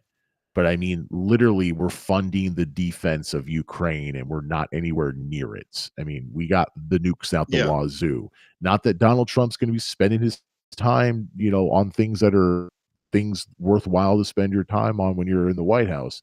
But I don't want that to be on his plates. I think that's Yeah, and fair I given think the power that we have. yeah, and that is the longstanding precedent of the Justice Department is to um, basically not go after a sitting president. But the second he gets out of his second term, assuming we're all still here, um, it's just like it was up until he won the election. It's all fair Uh, game. Things that have not, whatever the statute of limitation is, whatever the situation is, it goes back to what it was before, where he can be convicted, he can have trials. Maybe there'll be delays, maybe they'll weasel their way out of them, but it goes back to what it was before. yeah, and but I mean, I think your position on this seems to effectively be that whatever it is they did, they should get a free pass. We just don't want to explicitly say that because it sounds kind of bad to say that. Yeah, I don't think I've said that on purpose because it does sound kind of bad to say that, but if that's what I'm saying means, then, yeah, they should get a free pass because I don't wanna turn into a country. I just don't know if there are certain things that I feel like a country should not do or should do in order to, be a country that provides a certain amount of care to a world leader, this, that, or the other. From what I can tell, Korea does a much better job of taking care of its citizens. So, like what I say about Americans, if you were French all of a sudden, middle class and lower in the United States, 99.9% of people would be better off to be German or French or Canadian. I will believe that to my dying day. I will throw South Korea in there. From what little I know of South Korea and the Korean system, that seems to be the case too. But when it comes to politics, oddly enough, I would take our system. I don't think it's stable and it's a good idea to have a country with as much power as ours, indeed the ultimate power in the world in many ways, to have a system where we regularly send our former presidents to jail. In fact, I don't even know if it's a really good idea to impeach presidents. The amount of impeachment talk that we've had in our lifetime. So Clinton, I'm sure they talked about it with Bush, but they didn't do it. Trump was impeached twice, but not fully impeached. They tried to impeach Biden, but it never got to a vote, right? They just talked about it. Yeah, well, they kept trying, but they basically convened this perpetual panel, but couldn't actually produce enough evidence to It even was like convince the repealing Republicans. Obamacare. They just kept trying and trying, but they weren't able to do it. Yeah. Yeah. So I think even impeachment can be said to be the same dangers that I'm saying about sending former presidents to jail. For South Korea, I know that Korea has a huge amount of military, and there's American military there, just like in Japan, right? But they don't have what we have going on.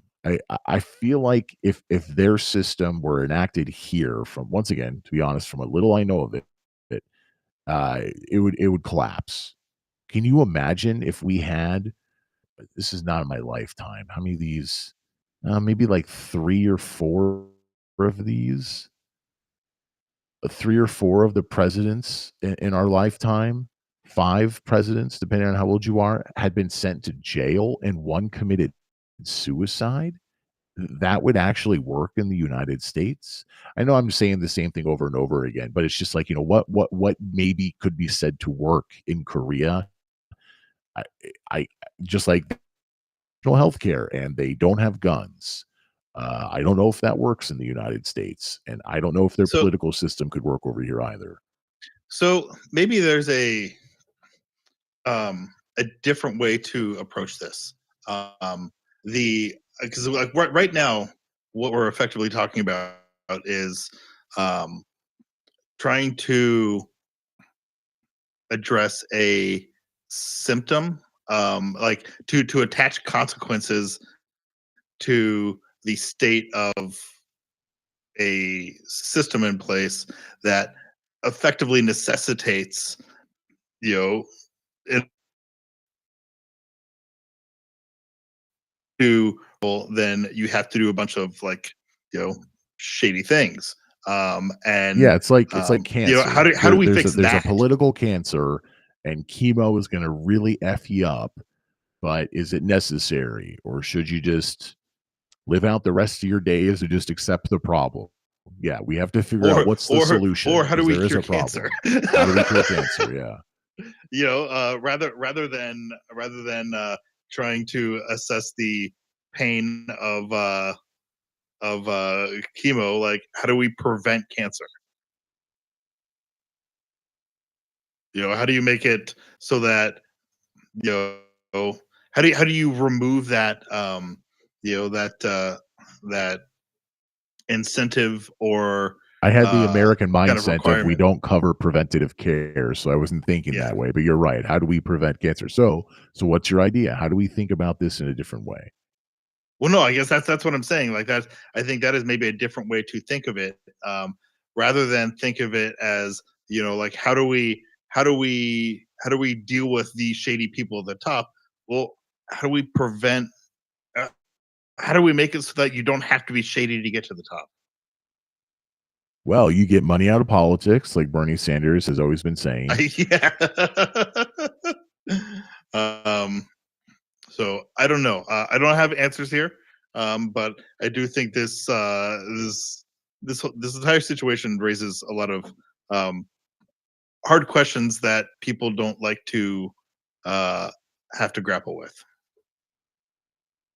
Yeah, for sure. If you To be if you completely want honest, I'm sorry, go on. this stability, if you want I guess if you want the stability that we feel like we maintain, and I'm not saying we actually have, but that we feel like we maintain and at least have the perception of, and at the same time hold the position as the kind of dominant global power, then you know are you comfortable with accepting the like if you want those things in the system that we have, then you have to effectively accept that that is how we have that.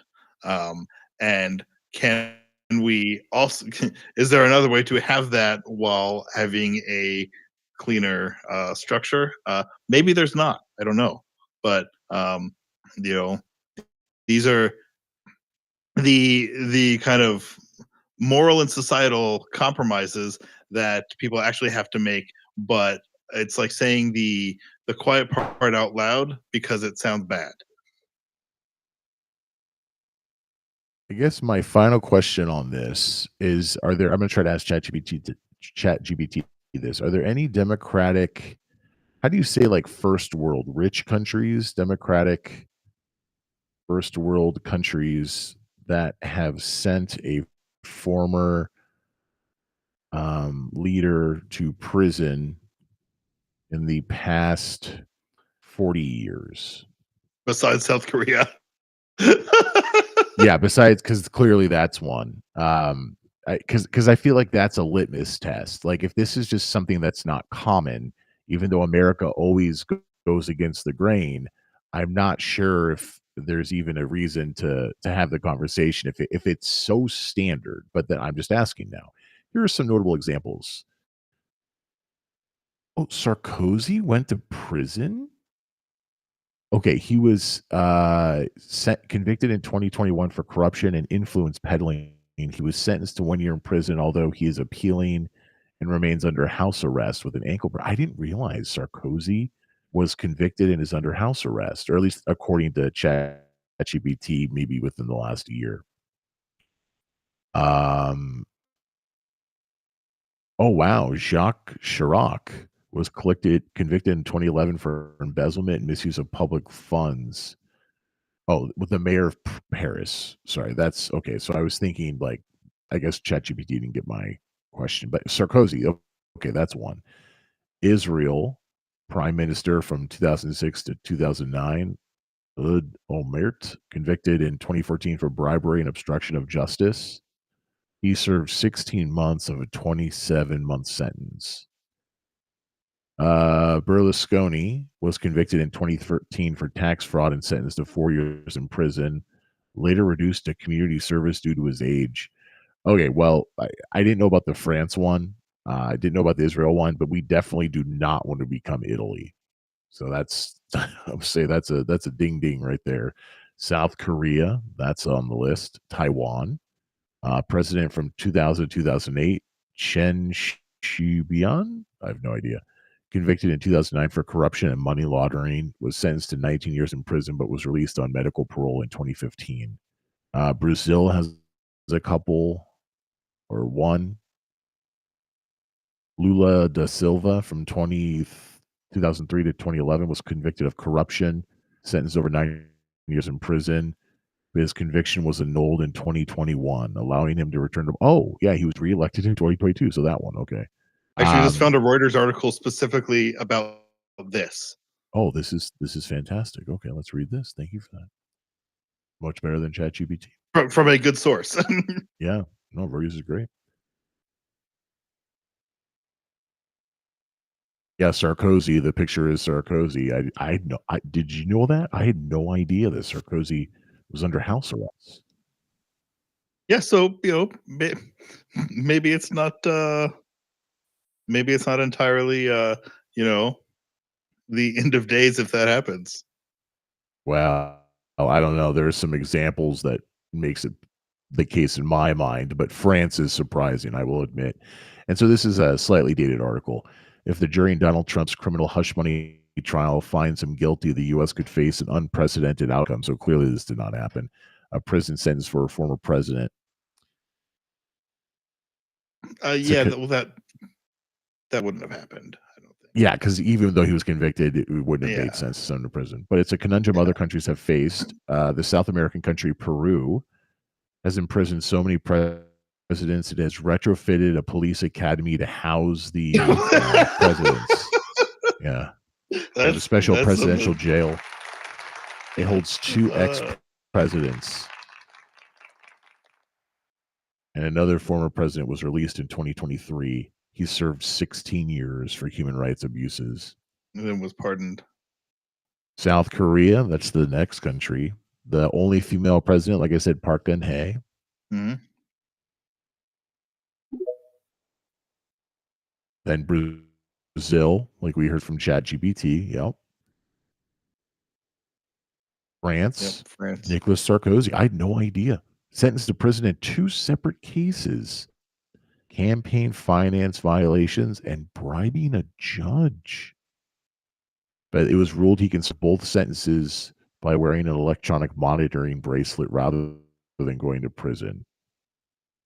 And he remains free while he appeals. His predecessor, Jacques Chirac, was given a 2-year suspended sentence. And it talks about Napoleon. In addition to this, after conquering much of Europe, Emperor Napoleon Bonaparte suffered a string of military defeats and was exiled in 1814. And then he was exiled a second time. Okay, so I think France is the really obvious example of when this has not become precedent to send presidents to prison. One of them hasn't been to prison yet, so I guess that one doesn't technically count.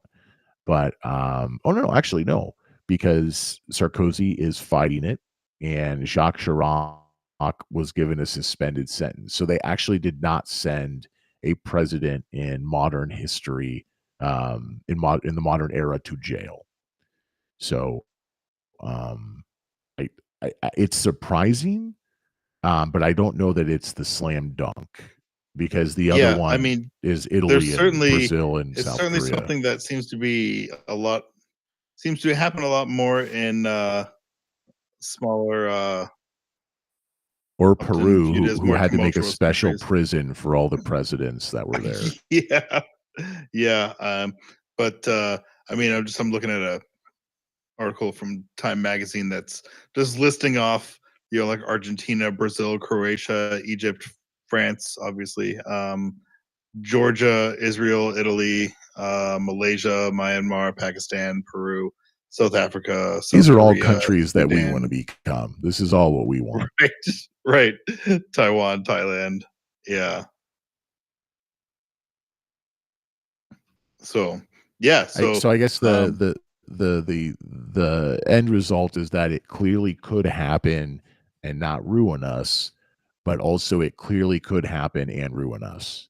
So right. do we take the French line where it's sort of like they don't really go to prison, but it's a moral victory because they're convicted and they're fighting it, and then they get a suspended sentence? I don't think we would go to Peru, but No, I that's still not don't want to become South not Korea. yeah.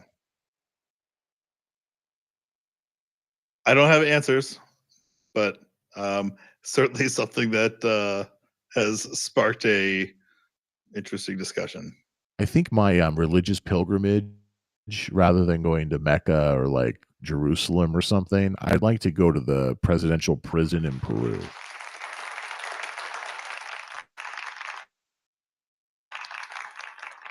That'd be something. That's fantastic.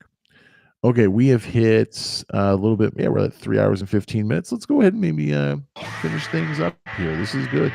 I'll do lots of shows this month, but it makes sense maybe to save the conversation and save the energy for multiple shows rather than the old 8 hour or 6 hour shows that MC Funk and I used to stereo when we were both younger people.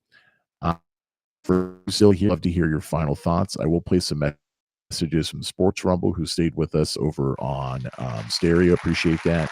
And Apostate Nate and MC Funk and anyone else who wants to give a final thought over on Twitter Spaces, you're more than welcome. If anyone's listening right now and they want to send a final text or voice message to my number, 323-250-0867. What was that number, Lee? Thanks for asking. 323-250-0867. Now would be the time. That would be a great use of the voice message system. So while you guys are thinking about your final thoughts, maybe making a call, sending a text message, let's hear from Sports Rumble over on stereo.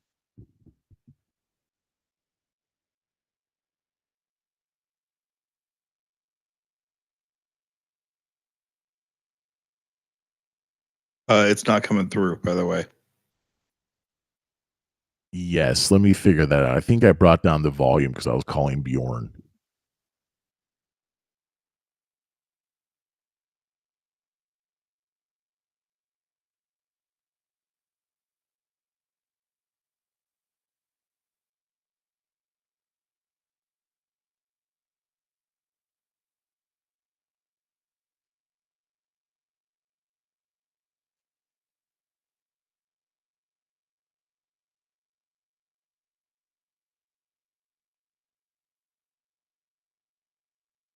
Well, actually, now I'm confused. I'm not sure what the problem is. I had the volume down because I was calling Bjorn.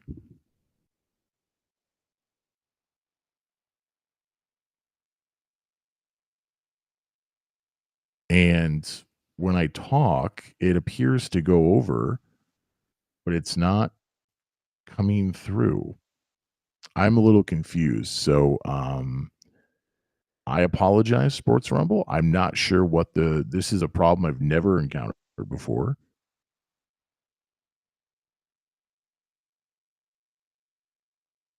I can see because the stereo has the moving avatar. So when I talk and my microphone is on, I see that my avatar is moving, which means that clearly you're hearing me. But I just played your message and I could see the waveform. There's a nice visual waveform over on stereo. Even if there's not a transcript, it'll show a waveform. I also have a transcript, so I can see that you left a message that I wanted to play. But oddly enough, I'm not sure why I'm not getting any audio over here. So there's a small chance it could have been the message. I don't think it was. Let's try another message.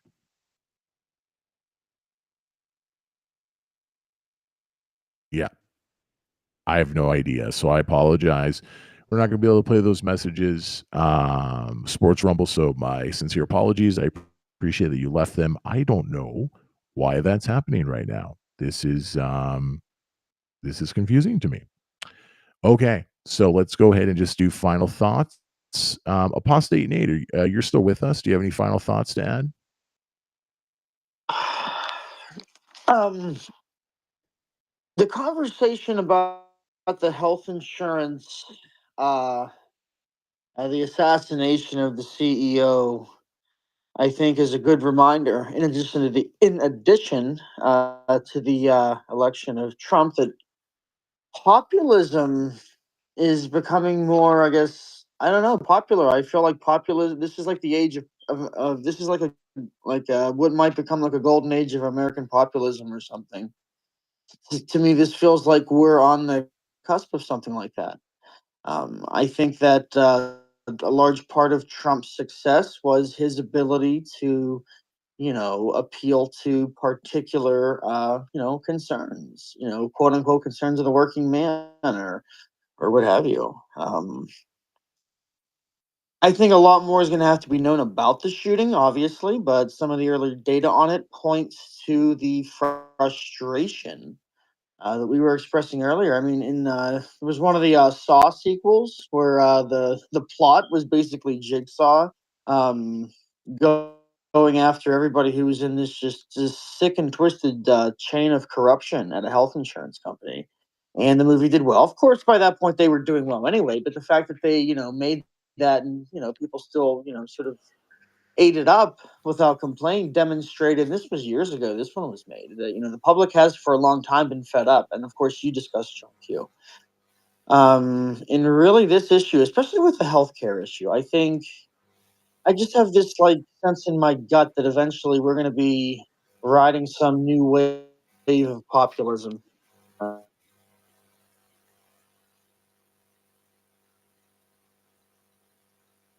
That's interesting. I only think I've seen the first Jigsaw film that had the guy from The Princess Bride in it, which was really strange, but I know they made a lot more of them. So you're telling me that one of the Jigsaw movies was that he was killing, like, health insurance executives? You got it right. And he basically targets doctors the whole series one way or another because, um, well, if you've seen the first couple, I don't want to like spoil this on a recorded space. They're still making it. Oh, they're still I thought Jigsaw was done, but they're still making those movies? Tobin Bell was in Saw 10, which I think came out last year, Okay. or maybe Saw like the year 10 before. last year, that's good enough for Yeah. me. I thought they were done. Clearly, they're still Listen, making them no, it's not movies. good enough, and I'm going to tell you why. Because Lee, I consider myself to be a student of horror. Okay, and if I had to rank my favorite Saw movies, I'd rank them this way. I'd do 10, 1, 2, and then 3. 10 is directed in a completely different style. It's much more of a character study. It lets Tobin Bell shine. It feels like a film at times, and it's definitely one of the more morally complicated, nuanced scripts in it. Saw 10 is terrific. Thank you, Lee. You see, Lee, as opposed to the way that they normally tell the story of when strangers are chained up and have to cut each other's limbs off to escape, Saw 10 is done in a character study fashion that really lets the story shine. Okay. Yes, that's Check out Lee. Saw That's 10. right, Lee. I have the Jigsaw tattoo on my left arm. You understand? Okay. It's a big So deal to me. I am going to make sure that I do not meet you in person.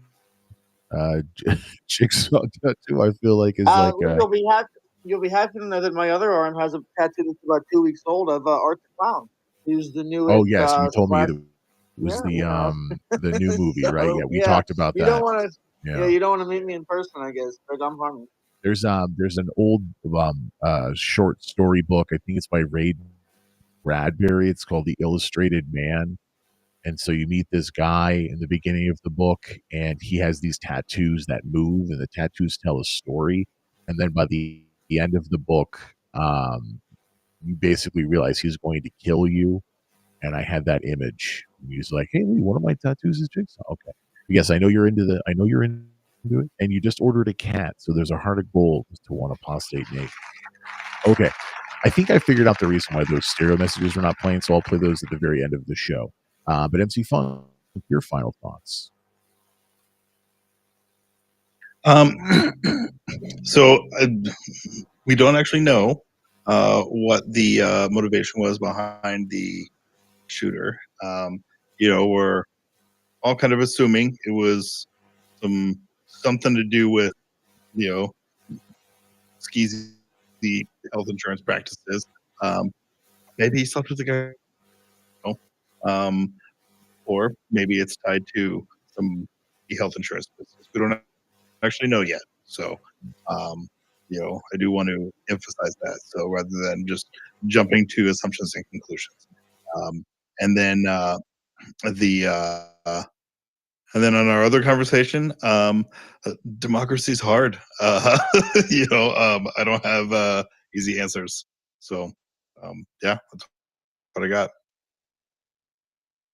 Excellent. Thank you guys both. Also, really appreciate Frankie who joined us and Bjorn who joined us. He sent me a message. He had to put his kids to sleep, so that's why he left the show. But then he wrote, like, in parentheses, it was just stay up even later. That's what I figured, but I was glad that he was leaving me the breadcrumbs to know exactly what was going on. And I hope to have you guys join me throughout the rest of the month. I'm going to be doing a bunch of different shows, and that means Twitter Spaces as well as stereo. And so I apologize, Sports Rumble. I think I figured out what the problem was. It was a problem that's never happened before, and I just was thinking about it in the back of my head. And I was like, oh, let's try this. And I haven't tried it yet because I can't do that in real time without actually doing it. But I think this is it. So let me bring up your old messages. There's a way to do that on stereo. And I will try to play your most recent 3 because that's what the ones were. So I'm going to play these. That'll be the end of the show, and appreciate everybody. If you like the show and you don't already, support the show at patreon.com/NEWC debate. Makes you an instant co-host, but anybody can listen to the show. Anybody can call into the show, and anybody can leave voice messages and send text messages to 323-250-0867. That's 323-250-0867. Let's hear from Sports Rumble and then end the show.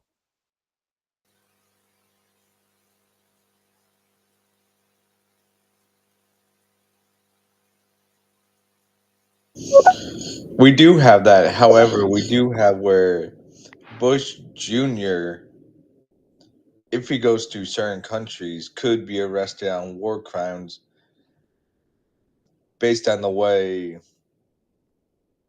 the military actions after 9/11 were done, because he did not ever seek the approval of Congress, and that went on far too long for it not to need approval.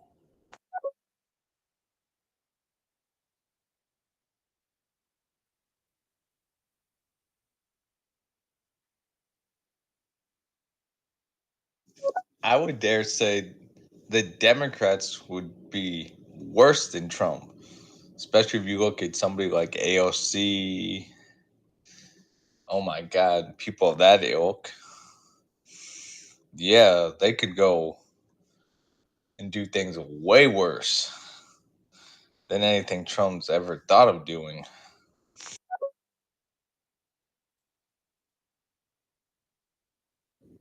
Even a Democrat would pardon Trump just to make themselves look a particular way. So either party would pardon Trump, whether you believe it or not. Just like Creepy Joe said he would never pardon Hunter, but yet he did. So let's stop. But we aren't going to have to worry about that because Trump's not going to get convicted of anything more now that he's president. It's all going to go away. because it all was a political hack.